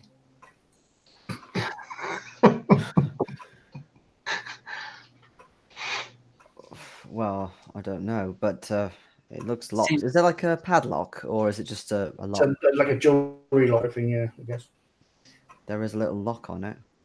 He's the kind of character that would get his hand cut off. Fit in the box. Well, if he's only just had it cut off now, he's done well so far. I believe if you shake the box, you'll hear the tinkling of a little bell. Yeah, so I carefully pick it up. I have no idea what's in it, but yeah, I would hear like a sort of a bell. Careful with that, it could be magic. Well, do you want to take a look at it? It is locked, though. There's... Okay. I'm going to mark a circle out on the floor with candle wax. Then a pentagram. When I've finished the pentagram, I will put the box down inside it and start uttering a dark ritual. I do so. The candle lights flicker. And the shadows move across the room in an uneasy fashion. And I cast Detect Magic. While you're doing that, I would be just kind of hovering near Valen's door, just making sure, okay, it was definitely him who went in. But I won't linger. Yeah, so obviously you don't detect anything from the box. Valen should have known if you bought a cat a present, it never plays with that. It plays with the wrappings it comes with. It didn't have any wrappings. Jay, are you going to tell the other two what your plans are, or are you just going to... Well, if they're awake and stuff, I will do. I mean, at the moment, I need to get some rest before I endeavour and decide upon what I'm planning on doing. Whether I Roll me perception a second. I make a difference once I've determined this isn't magical, because I'm going to smash it open to see what's inside. Perception is 17. Did you pass? Oh, I just rolled my skill. Did I have a different number? Oh, yes, sorry. No, Phil. Did I pass? I don't know. Roll 17. You tell me. Yeah, you did. Yeah, you did. So you're aware of someone outside your door. Oh yeah. I know. I'll be aware of it. Yeah, that's all right. I'll probably even guess who it is as well, because I've probably heard their door open and close. Okay. So these walls are only made of wood, I suppose. What's in the box, Cat? There's a loud smash against Valen's wall. As I shut the box. All right, I'm not thinking myself, well, that present didn't go down well, did it? It won't be doing that again. As I pick up the bell, wonder what kind of message somebody's sending us. I take it and go and knock on Valen's door. I'll say, yeah, come in. It's not locked. I just open the door, hold up the bell, and say, I think you dropped this. It was a gift for the cat, but no matter. What would she do with that? But she wanted a box, didn't she? But what's this for? And I sort of give it a little rattle. Well, yes, she opened the box quite violently. As I heard. I think since the whole malarkey with the box earlier, she's a bit suspicious of boxes left behind her front door. So night falls, and this side of the city becomes a lot quieter, but there's still a lot of noise coming from north across the river, and a lot of lights, and obviously that side of the city doesn't really sleep at all. But so this side of the city is a lot more sedate and calm. So are you planning to make a midnight excursion, Jay, or not? Yeah, I'm going to go do something. I'm going to go. Do you let the others know?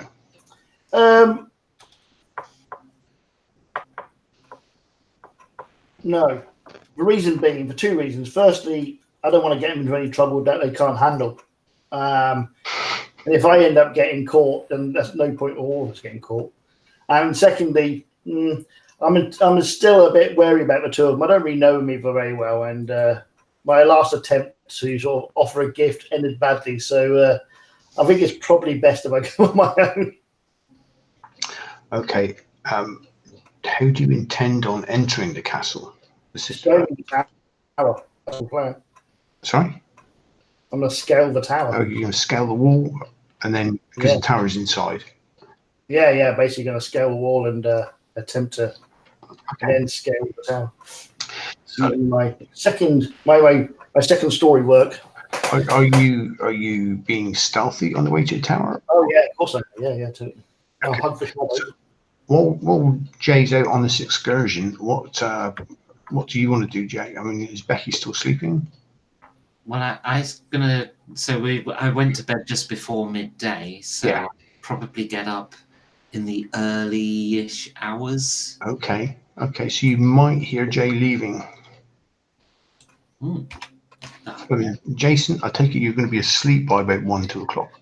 Yeah, I'll be asleep. Unless there's like a big noise, I'll probably sleep until about 7, 8-ish. So, whenever the sun comes up, really, I'll start coming round. And the room is quite comfortable. The bed is quite comfortable. Yeah, exactly. It's nice lodgings. I'm going to make use of them. And you've had a skin. 5 copper. Jeez. And you've had a skinful as well. So. Yeah. So time for a stroll, and I hear Jay leaving, so I'll follow for a bit. Are you letting Jason know, or? No. Those kind of creatures like to sleep at night. Okay, so if Jay, sorry, can you do me a stealth roll to stealth up to the citadel, and Becky a stealth roll to follow him? 19. Hold on, 14, 22. So yes, let me see. So you can actually get up to the city wall. Citadel wall with no trouble at all. That's not a big issue for you.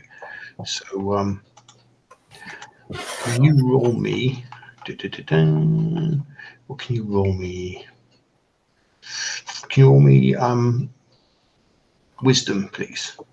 For me? Yeah. Right. Oh, 3. Okay, yeah. So you don't detect the cat following you. Right. So you can watch him pretty much all the way, Becky.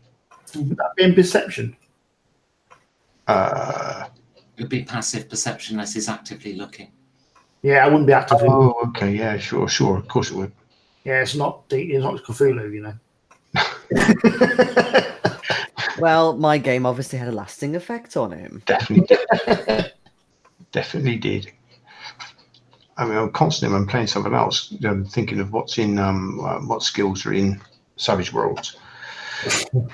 Terrible. Okay, so you need to do a climb roll to get over the wall now, Jay. Which is athletics or acrobatics? Athletics.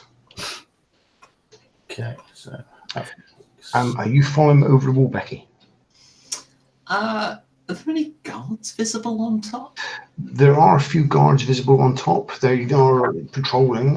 You would have to make a dive, or you have to climb the wall and go between them when they're sort of like walking different directions, sort of thing. Okay. Well, I mean, it's easy enough for me to climb a wall, so just rely on the old feline agility climb speed. So I'll just follow up. Yeah. 15 is my climb. 15. Yeah. Okay. Yeah, you can. It takes a bit of time. You're obviously being careful and trying to stay away out of the view from the guards. But yes, you make your climb, and you can. Can you roll me another stealth? Yep. 16. 16. You make it between two guards and down to the courtyard. So in front of you is the main tower inside the citadel. Right. Becky, you come up the wall after him. Mm-hmm. You wait for a second for the guards to turn and start walking away. Mm-hmm. And can you pass between them? If you roll your stealth. 16. 16. You make it as well. So you follow Jay down into the courtyard. Just as your feet land in the courtyard, a cry goes out. An alarm bell starts ringing. Obviously, someone up on the wall is ringing the bell and shouting, and guards start pouring out of different doors along the wall and along the base of the tower. Is this for me in courtyard? They're not. You're in the shadows at the moment, and Becky is somewhere behind you. And what you can notice is they are combating again. They seem to be fighting a lot of people in red cloaks. Oh, interesting. Okay, that's a good distraction. So they're coming out, and these red cloaks are coming out of shadows from behind carts, from in corners of walls, even seemingly out of drains, and they are fighting with the similar sort of daggers they were used on the ship. And they're fighting with the guards. Some of the guards aren't quite awake, but they obviously have better weapons. They have swords and spears. And these mongrel folk using daggers aren't faring so well, but they're not giving up, even though the dead are piling up around the guards. Right. Okay, well, I'm going to make my way to the tower. The alarms are still sounding. The people coming out with torches. Yeah, I'm going to stick to the shadows. I've got Mask of the Wild, which allows me to attempt. It just says I can hide even in any natural phenomena, which I'm presuming shadows are natural phenomena. Well, yeah. Yeah, so yeah, I'm going to basically be using that. I don't know what it actually does. It doesn't actually say it. Does you can attempt to hide even in that show. Okay, so you can use I can attempt to hide. So. the door of the tower is actually in. There's no shadows. That's in full light. There's like torches on the side. Are there windows and stuff to climb up the side of a tower? They're like slits, like arrow slits. If I look up a tower, does it look like something I could possibly attempt to climb, or would it be a little bit difficult? It's a little bit difficult. It's pretty close fitted, cut stone, and it's probably 5 or 6 stories. So maybe the door would be the best thing. I mean, if they're all distracted fighting, what's it lit by, the door? Torches. They're just torches that's lit by. So I could snuff them out, could I? You possibly could, yeah. Well, I'm going to attempt to snuff the torches out then, and then I'm going to attempt to unlock the door. The door's not locked. The door is actually open. In that case, I'll just walk through the door then. Okay, you're going to snuff the torches out still, or just... No, I'm going to basically stealth into the doorway by sliding my way into, opening at a crack and just sliding my way in, basically. Mm-hmm. As I've said, I'm hoping that the distraction for these people... You can come around the wall towards the door using the shadows, and you can make a dive for the doorway if you like. Yeah, I'm going to just basically slide my way through the door. Okay, if you can make an acrobatics roll for that. Okie dokie. 9, 15. Okay, you've just made that one. Becky, are you following him inside? Yes, but quick question first. Are there any sort of dead blue cloaks around here? There are a couple, not so many this time because they are a bit more prepared. Okay, well, I'm just going to grab a blue cloak first because that's a good disguise from a distance. Okay. Yeah. Oh, how tall are you exactly? You quite. I think I'm basically, if I remember rightly, I'm basically human size, but on the slender and shortish side. Okay, with the cloak on, then at night you could probably pass for a guard. Yeah. I was thinking, yeah. Okay, so I'll slip that on and then I'll just walk in. You can walk and follow him. Okay. Are you going to catch up with him and let him know you're there at any time, or? I may attempt. I mean, I will say that I may at some point attempt a perception just to make sure I'm not being followed by guards. Because if there are guards around, then this would be the time when I will be keeping an eye on things. Okay. We wander around, sort of like mindlessly just wandering and not expecting to have trouble. So What territory basically. Okay, roll a perception then. 8. 8. No, you're completely unaware. Yeah. Okay. Fair. You That's all right. I'm not bothered. It's just I'm just letting you know that I would. You certainly don't know cats there. No. Okay. So where are you going inside the tower?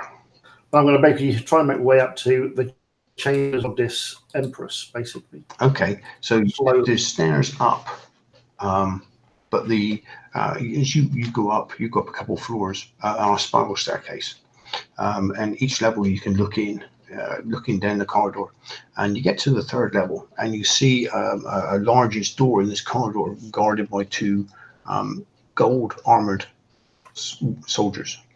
Right. They haven't spotted me yet. No.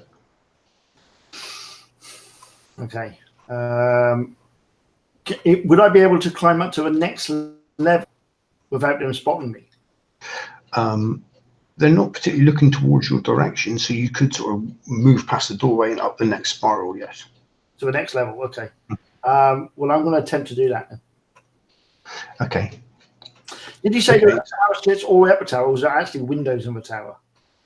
There's no actual windows, it's all sort of arrow slits. It is like a proper fortress castle rather than a home castle, Right. if you know what I mean. Oops.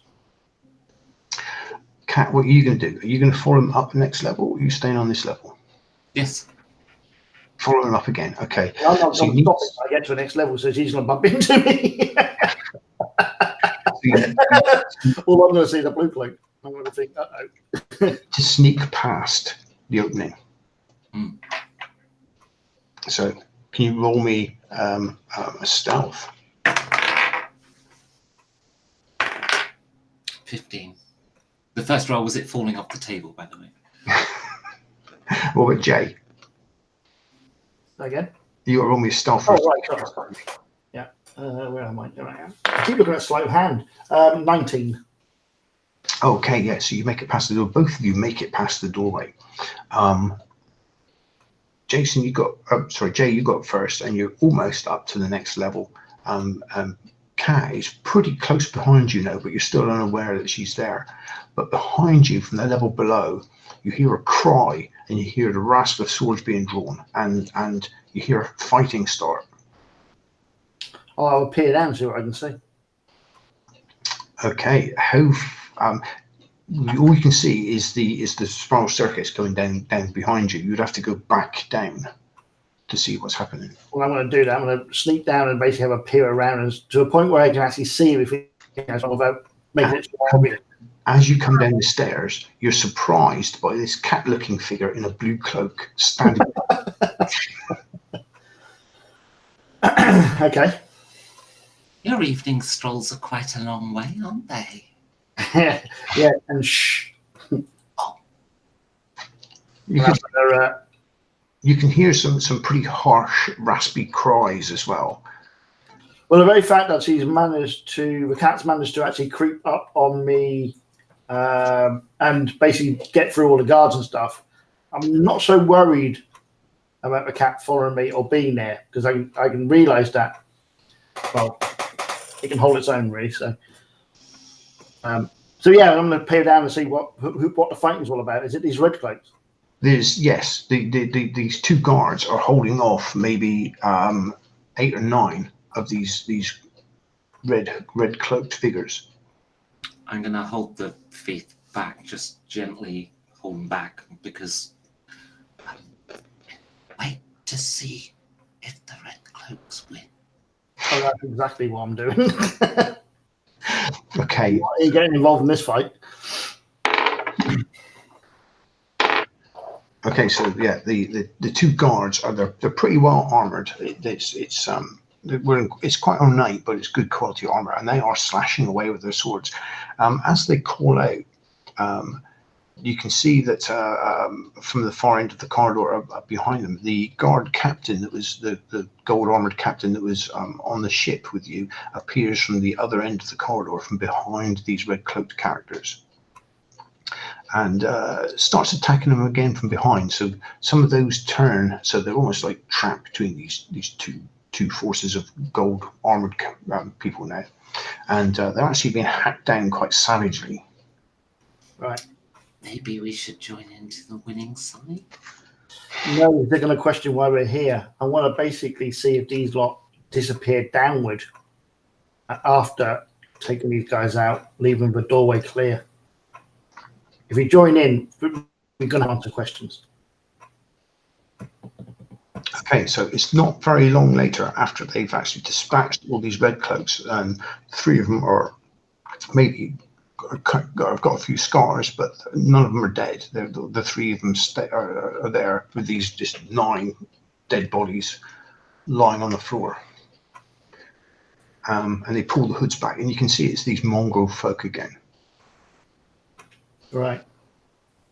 Jason, you might even been woken up there by the calls and cries and bell ringing up at the citadel. Yeah, I think if the bell went on for a while. It's been going on all the time. The attack's been going on. So I noticed after getting up, the cat's gone. Check Balin's room. He's gone too.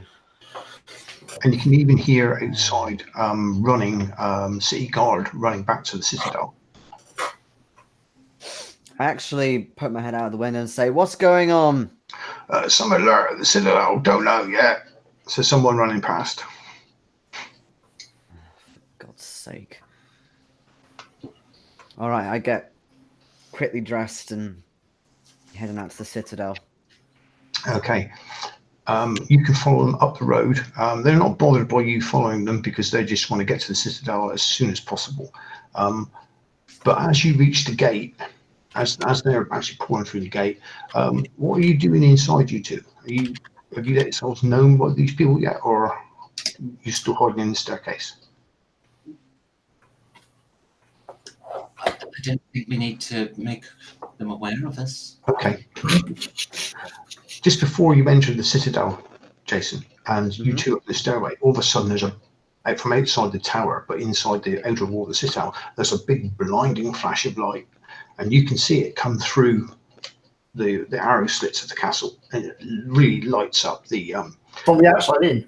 From the outside in, yeah. Right. It really lights up the corridor, like almost like sun shine directly in through the arrow slits, and a huge beam comes out of the gate, Jason, past you. I instinctively dive out of the way of that. Yeah, and just the people in front of you are sort of standing around, hand in front of their face, sort of momentarily blinded by this really, really bright light. On reaching the gate, you can see all these dead bodies, guards and Mongol folk all over the yard. No one is left alive. What happened here? Well, they must have attacked again.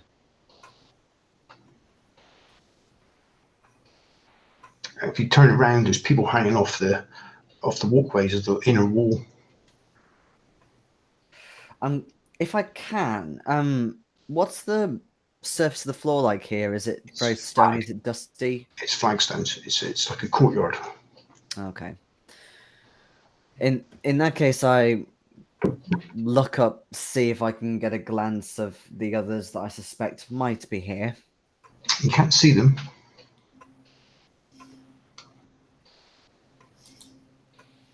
We need to make sure the box is safe, I say to the other guards. That's kind of what I'm doing. Well, and the guard he's sort of like, I don't know how much good I'm going to be. I can't really see anything yet. I got these swirling spots in front of my eyes. Like, what the hell happened? Some sort of light. I'm looking back actually through the gates, see if I can see any kind of, like, I don't know, a mirror or something. Nope, nothing. This light came from inside the courtyard. Just a big flash, no sound, just light. Come on, it'll wear off in a minute. And I'm kind of waving my hands in front of him. Okay, and he's going forward with you, but he's stumbling over a few dead bodies, like, and some of the stones are a bit slick with blood, but a lot of these people haven't actually been stabbed or cut. It must have been the flash that killed them. And they're bleeding from the flash. So the citadel door is open. The tower door is open. Okay. Yeah, I'm gonna head in, partially because protecting the box and stuff, but also I'm taking heed of what the cat said. I'm a bit curious as to whether this flash was possibly caused by the Empress herself. Okay. So yeah, I'm gonna head in. Becky and Jay, you become aware of someone's trudging up the steps behind you from the lower level.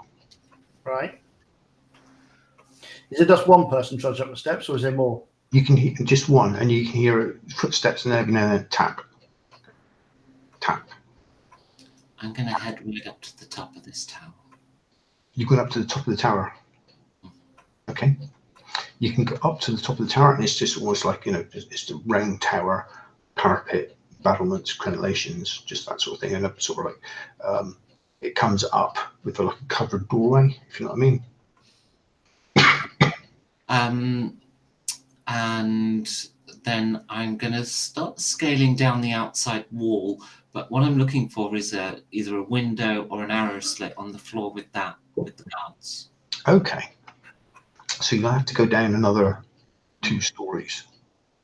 Okay. So you can go down and you can look in through an arrow slit, and you see a white-haired, oldish man in a red robe, with head bare, there's nothing over his head, with a staff, coming up the steps and going into the level with where the 3 guards were.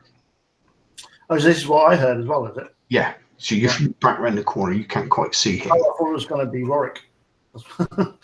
And the 3 guards goes, "Stop!" You hear him say, "Stop! Who are you? Stand down." I'll continue watching. And can you see the guy from where you're standing? You me? Yeah. Well, I'm sitting in the exact same position I was before. So if he came up the stairs, I would have seen him go to the level where if he went to a level that I'm actually just slightly above where the guards were, then I would have seen him come up the stairs because I'm still sitting there watching, basically. Okay. So you can see him, and he enters the floor where the 3 guards are. Yeah. So I'm just slightly above that, looking down, and I watch him. And they shouted him, and Kat is actually looking in on this from the outside. And Jason, you're coming up the stairs behind them. Yep. Okay. And he raises his hand. You see him raise his hands up, Jay, and with his staff, and he starts mumbling a few words. Okay. Do I hear Warwick coming up the stairs? You can now hear him coming up beyond the stairs. Yes. And have I known him long enough to recognise his footfalls? With a hard perception. Possibly not. Perhaps if you've met half dwarves before. No, I just wonder if I know you well enough to recognise how you walk. Because everybody's got individual kind of steps, haven't they, when they walk and stuff, so how cats recognise their owners and stuff. Okay, so this person's starting to mumble, so basically I'm reckoning he's going to cast a spell of some kind. What are these guards doing? They shout at him, "Stop! Don't come any closer. Who are you?" That sort of thing. Yeah. Oh, right. Okay. I'm going to continue watching and see what happens. Okay. So the guy mumbles, and there's another flash of light, not quite as bright this time, but with a lot of heat to it, and you hear the 3 guards cry out. Phil, can I ask, if I'm seeing this, am I on the corridor side of the door the guards are protecting? Well, you're on the tower. I thought you climbed in the tower. You can see, you can just see the back of him, so you can basically see what Jason's seeing from the other side. Because what I'm hoping to, if I can go round the other side of the tower, is there a window that sees into the room that they're guarding? Okay, yes, there can be. Okay. Mhm. And is that an arrow slit, or is it a window I could gain access through? It's okay. Let me think. That was going to be. Well, you said there's no windows, only arrow slits. Yeah, there's only arrow slits. Okay. So I'll peer through that one. Is the Empress in there? She is. Okay, and the box. You can't see the box, but she's in there. She is awake, and she has a few of her handmaidens with her, Mm-hmm. and they are standing ready with daggers. Okay. Well, I'm just gonna be here then and ready to assist in obscure ways. Obscure ways. Okay. So you said that I could see a bit of this. You come up the stairs behind it, so you've just sort of like, as you come around the corner of the stair like that, you can just see a bright flash, but you can feel heat off of this rather than, it's not like a big bright flash from outside. Can I see the magician, if you will, in my view? His cloak just swirling. And you might see as he walks forward, you might see his staff go back and clink. Okay. What I'm hoping, if I can move quickly enough, I'm going to try and charge through the door to the point where I'm actually pushing him down with the shield. So I'm kind of protecting myself from any more boom behind. Yeah. Okay. Hopefully break his spine or something like that. Seriously, just disintegrates a load of guards. Okay, so let me see. You're going to need to roll, but he's going to, Let's see what his perception is. So does he perceive you behind him? Oh, no, probably not. No, he doesn't. That was only a 10. Okay, can you roll me a stealth? I wasn't going to be stealthy. I was just going to sprint. Sprint, okay. Just So quick. He doesn't hear you. He doesn't hear you, or he doesn't react in time anyway if you charge it, because he thinks everyone behind him's dead, effectively. So you can charge him from behind. Hit him in the small of the back with his shield charge. Yes. Do you have a weapon out as well? Oh yeah, I would do. Yeah, I've got my my long sword. So does that weapon charge? Shield charge do a damage? Not would, wouldn't it? Not specifically that I've got down here, unless it's part of the main charge rules, but I can't remember for the life of me what that even does. Because I mean that, D&D charge 5e. Mechanics.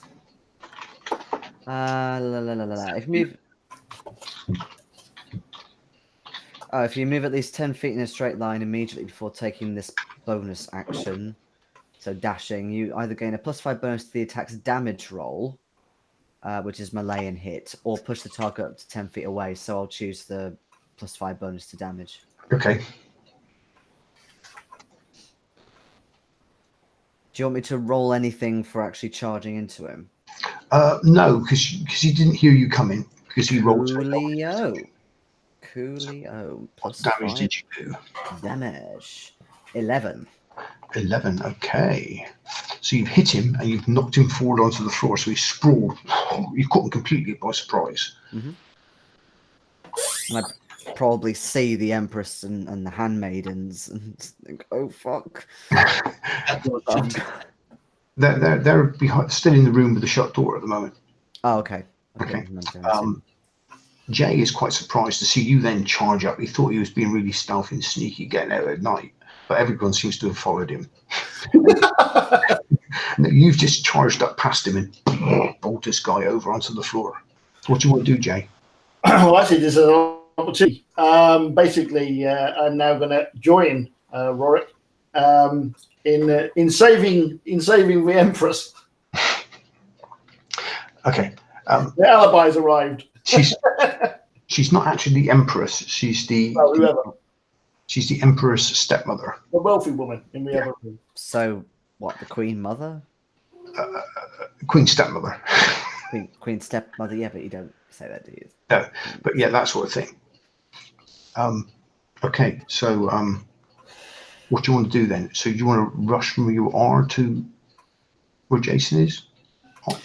Yeah, basically, well, as Rorik knocks the mage over, yeah, I'll hop down the stairs basically into the corridor alongside him, and is the mage still alive? he is alive. Yes. He is, okay. I'll basically just stab him.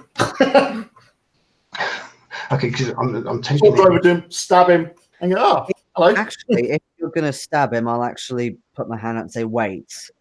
Well, I take it, Jason. When you've barged him, you pushed him over. You're on top of him with your shield. Yeah, absolutely. I'm keeping him down. I want to know why he's here and why he's doing this. Yeah. Oh, in that case, I won't stab him then because you're obviously on top of him.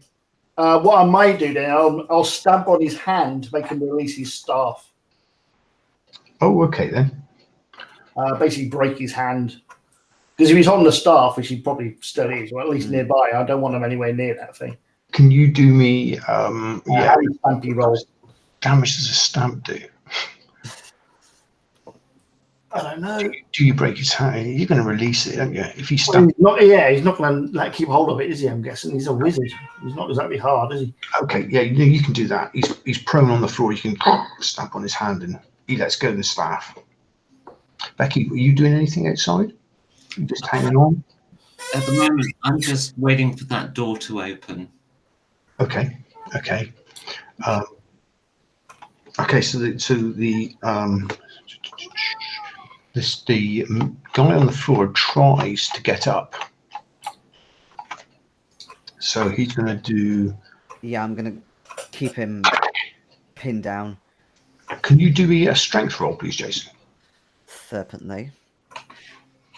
Do you want just a strength roll, strength saving, athletics? Just straight strength. Okay. Oh, fucking hell. Great timing for a natural one. Okay. He has super strength in his neck. He didn't roll great, but he rolled better than that. You must have been distracted by Valen coming up. By Valen coming in the room. His hand is, but he manages to just push himself up then and just roll like that to roll you away, and he makes a grasp for his staff.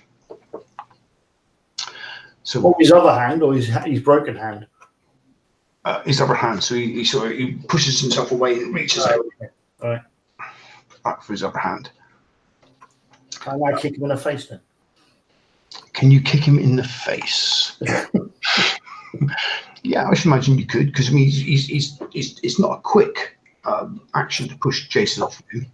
No, but he's going to expose himself by doing so. Isn't he? He's got to lever Jason off of him. Yeah, so he's exposed himself. Yeah. And as he's got a broken hand, he's not going to be levering very well. He's not going to lean on, has he? Because you've got a shield, you've got your chainmail on. Mm-hmm. Exactly. And you're a fighter, so. I'm a tad heavy. Yeah. So I'm going to basically kick him quickly in the face. Okay, can you do me a, what do you call it, athletics Okay. roll, please?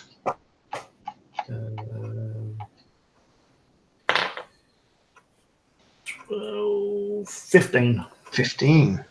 Hold on. Yeah, 15. Which he rolled a 3 against. Okay, you kicked him right.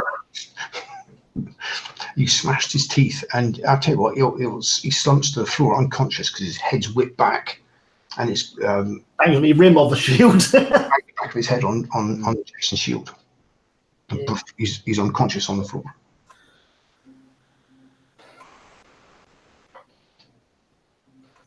The 3 guards outside.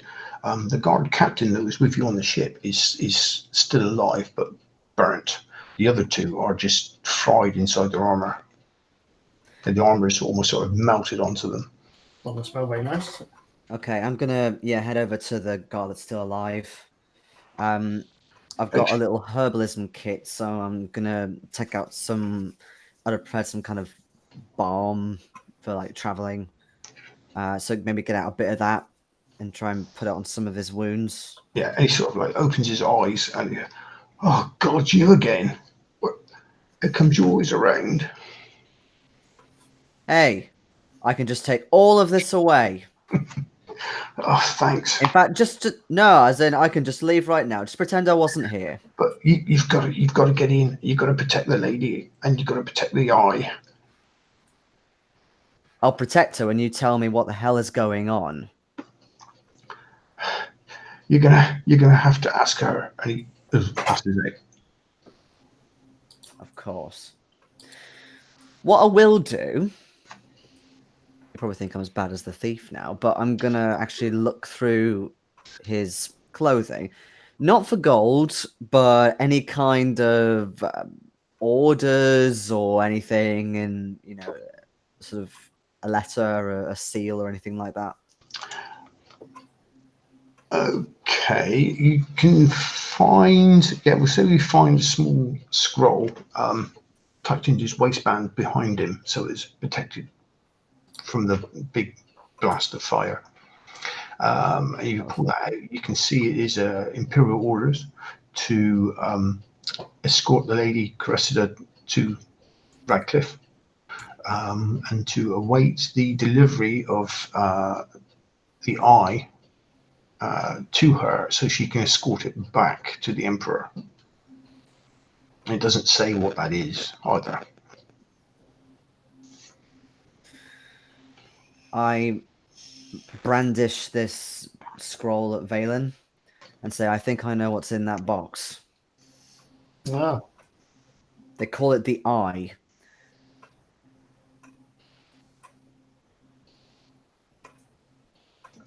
And there's a few more shouts from outside the citadel now, outside the tower you're in, but it's still pretty quiet. Which it suddenly dawns on me that the cat's not here, and I say, have you seen the cat by any chance? Yeah, it was with me. We don't actually know the sex of a cat, do we? You don't for certain, but physique-wise, it's closer to a human female, you think. Oh, okay. By human standards. I'll say it was with me earlier and disappeared further up the tower. I've not seen it since. Probably gone for a kick or anybody's. The fact that it even turned up and managed to catch me unawares was a bit of a surprise. Yeah, something far more interesting was going on. Is there anything inside the mage's cloak? Anything that can sort of determine why he was here? Under his cloak, he's just got like a tunic down to the floor on. He's got a gold belt. He's got various spell paraphernalia in pouches and pockets on him. Okay. The staff, has it got like like a glass ball or anything like that on the end? It's not. It's quite a plain staff. All right. In wood, almost like a bough from a tree. Okay. In that case, I'll basically just take the staff and throw it throw it down the stairs. Okay. And then start heading towards where the Empress is. Or, sorry, the Queen's stepmother. Okay, it's the guards were right inside that door. So if you were tending to the guards, you were right next to the door where. Oh, okay. So what you can do, bang on the door or. No, I'm going to look through the keyhole. Okay, you can look through the keyhole and you can see 2 or 3 people maybe in there, sort of like crouching towards the back of the room. All of them appear to be female. Any sign of the stepmother? You think you can see her. She's at the back. The other women are guarding her effectively. They've only got daggers. Okay. But that sort of just only having daggers is not putting them off from Okay. putting I seem to have completely misinterpreted what they were doing then. In that case, I'll knock on the door and say, "My lady, it's okay. You're safe." Who is it? Rorik, And there's a bit of silence. the And Dominion of Silver. Yeah, don't look at you are. Who's that? There's a bit of silence from inside, and you can hear a few whispers, and then you hear a few soft footsteps and a key turn in the lock, and the door open, and you can see one of the handmaidens there. And then Sorry? And then through the window, I say, "It's okay. I've kept an eye. They're quite safe." And she stands in the doorway, and she's got the dagger, and she says, "Oh, it's you from the hall earlier on." And she sort of lowers the dagger. I bow towards the stepmother. "I'm sorry, I can't bow from here." So she said, "It sounded quite bad outside. Is there anyone else alive?" The captain may be alive, but if so, he's unconscious. Mm-hmm. He was very badly burnt. And What were the others?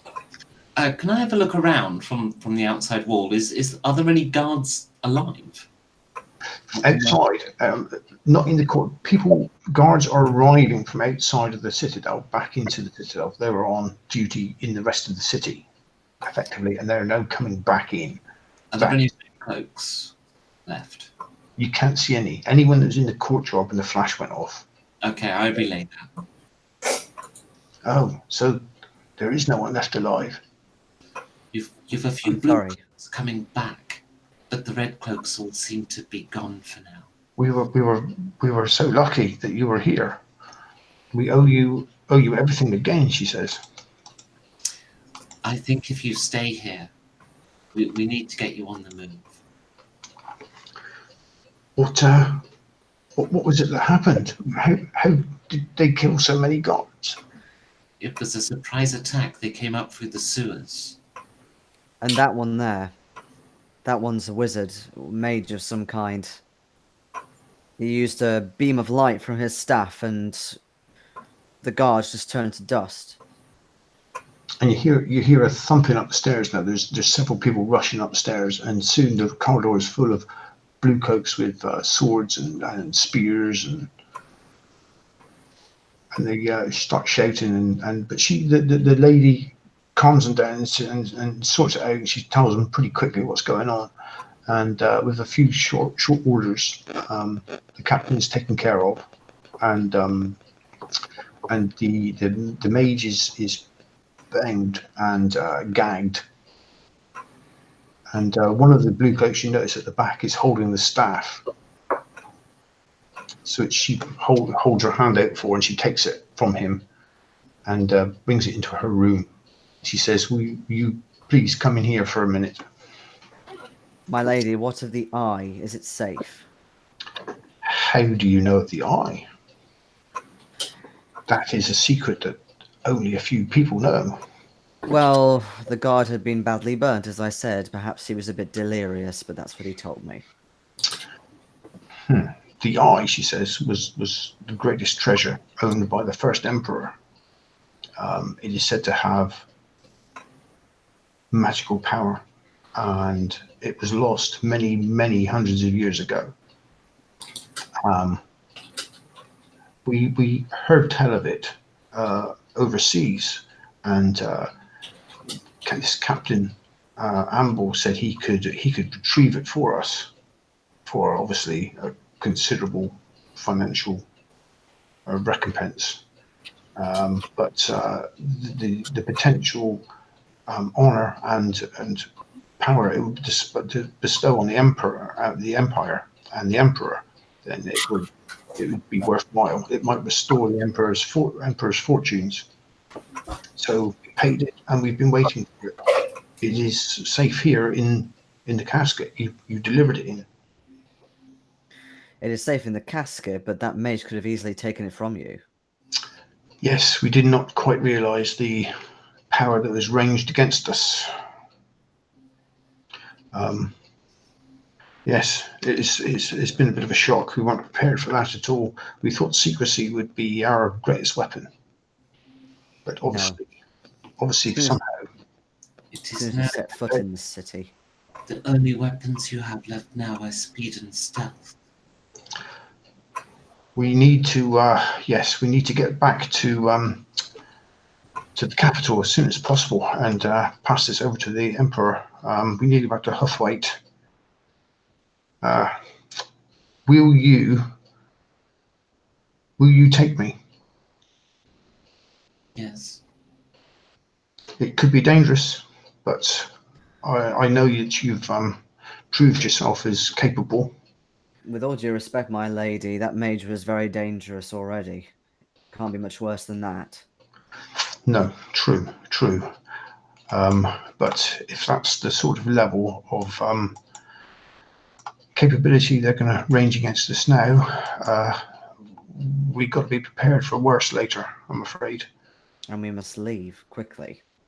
Yes, I will get my ladies to get things going.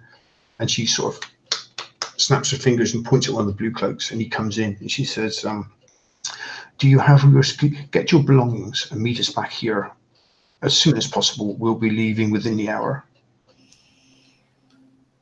I fear my help may not aid much, but for what it is, I'll give it. Sorry, Becky, you went really quiet there. I fear my help may not aid much, but for what it is, I'll give it. Your help has kept us alive, and it's kept the eye safe. So your help is more than enough to offer. Thank you.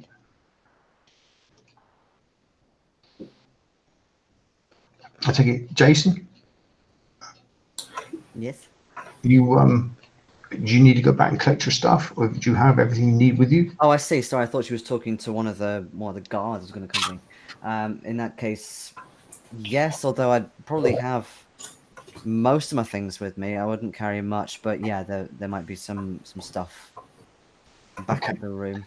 If you can be back here within the hour, we'll be leaving soon. Yes, my lady. Jay, what are you doing? Are you going as well? Well, I may as well. Yeah, I mean, we have sort of saved the emperors together, didn't we? Okay, so if you get your stuff together, she says, what we'll do is we'll leave from here. If you can come back to the Citadel, we'll travel by the way, and we'll go straight to the river gate, where my barge is, and we'll go by river, upriver to Huthwaite. It's quite a long way, but by river we should do it quite quickly. I don't say this out loud, but considering we were first ambushed in the water, I'm a little bit skeptical of this plan. Well, the main route between Faircliff and Huthwaite is by river. All trade really goes by river barge. Okay. It's the main artery through the kingdom. Fair dues. If you can give me just a minute to get back around, I'd like to wait inside the room. Yeah, certainly. Right. So you can go back to your lodgings and collect whatever you need. By the time you make it back to the Citadel, they are all on horses, ready to go.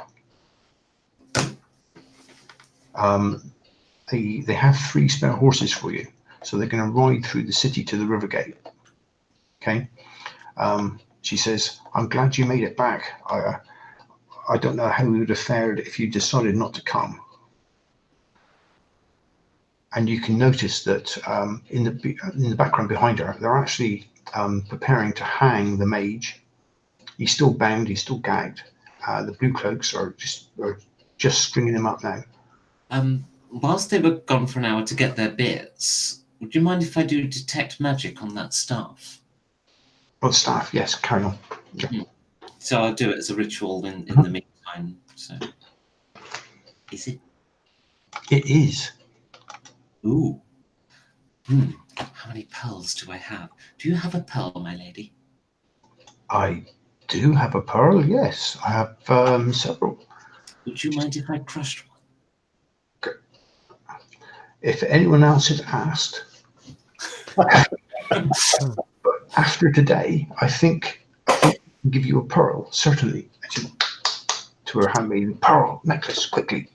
Okay, I start chanting at the pearl and calling it horrible names in an tongue, and it disintegrates into dust, and I sprinkle the dust over the staff, and then it starts glowing and telling me its secrets. In what way does it tell you its secrets? Is it like a... I can't identify. But yes, I mean, it whispers on the ether as to its what does it actually give you? You learn its properties and how to use them, whether it requires attunement, and how many charges it has, if any. You learn whether any spells are affecting the item, and whether and what they are. If the item is created by a spell, you learn which spell created it. Okay. Right, okay. You learn it has 7 charges left. Ooh. Okay. And it is a staff of power.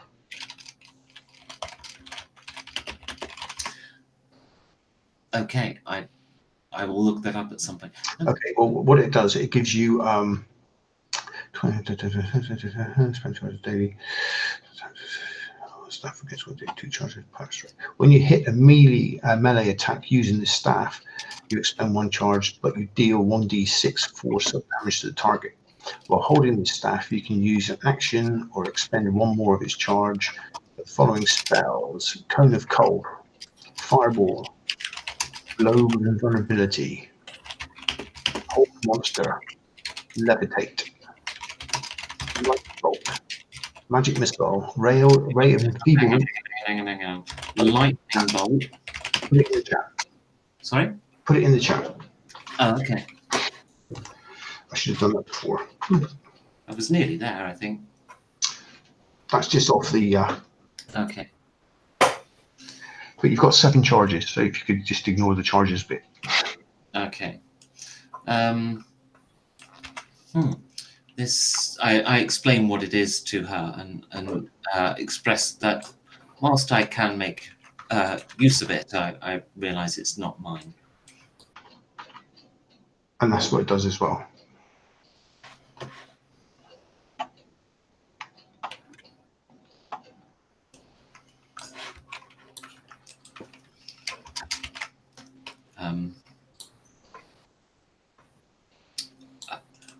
I can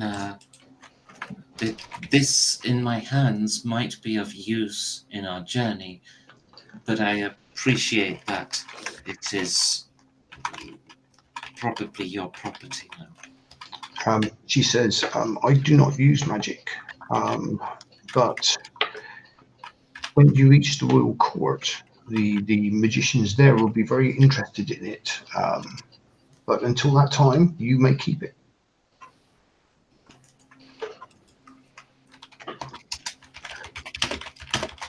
I will put its power to use protecting your eye.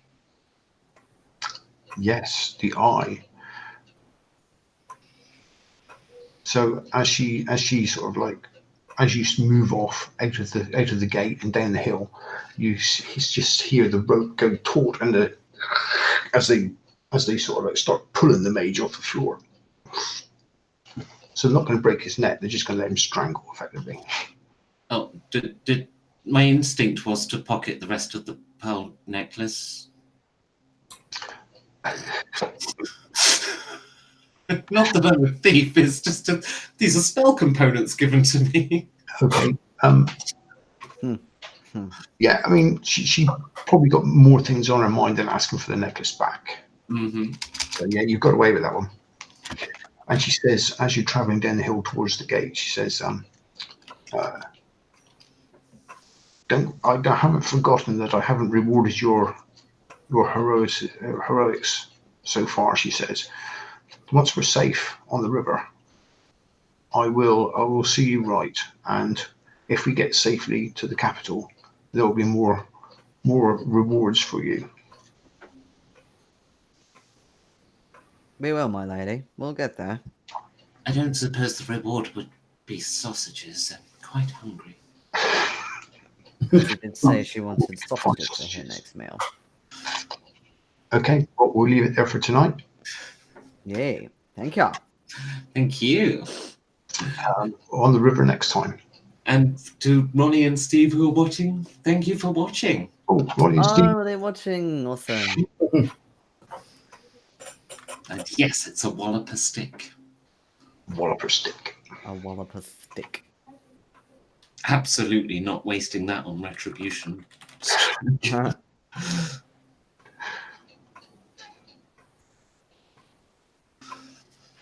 So, yeah, thank you very much for watching. We're going to sign off now by hitting the end of the broadcast. I hope you enjoyed it, and see you next Monday, possibly with Ronnie. Yes. Good night. Thank you for watching. Bye.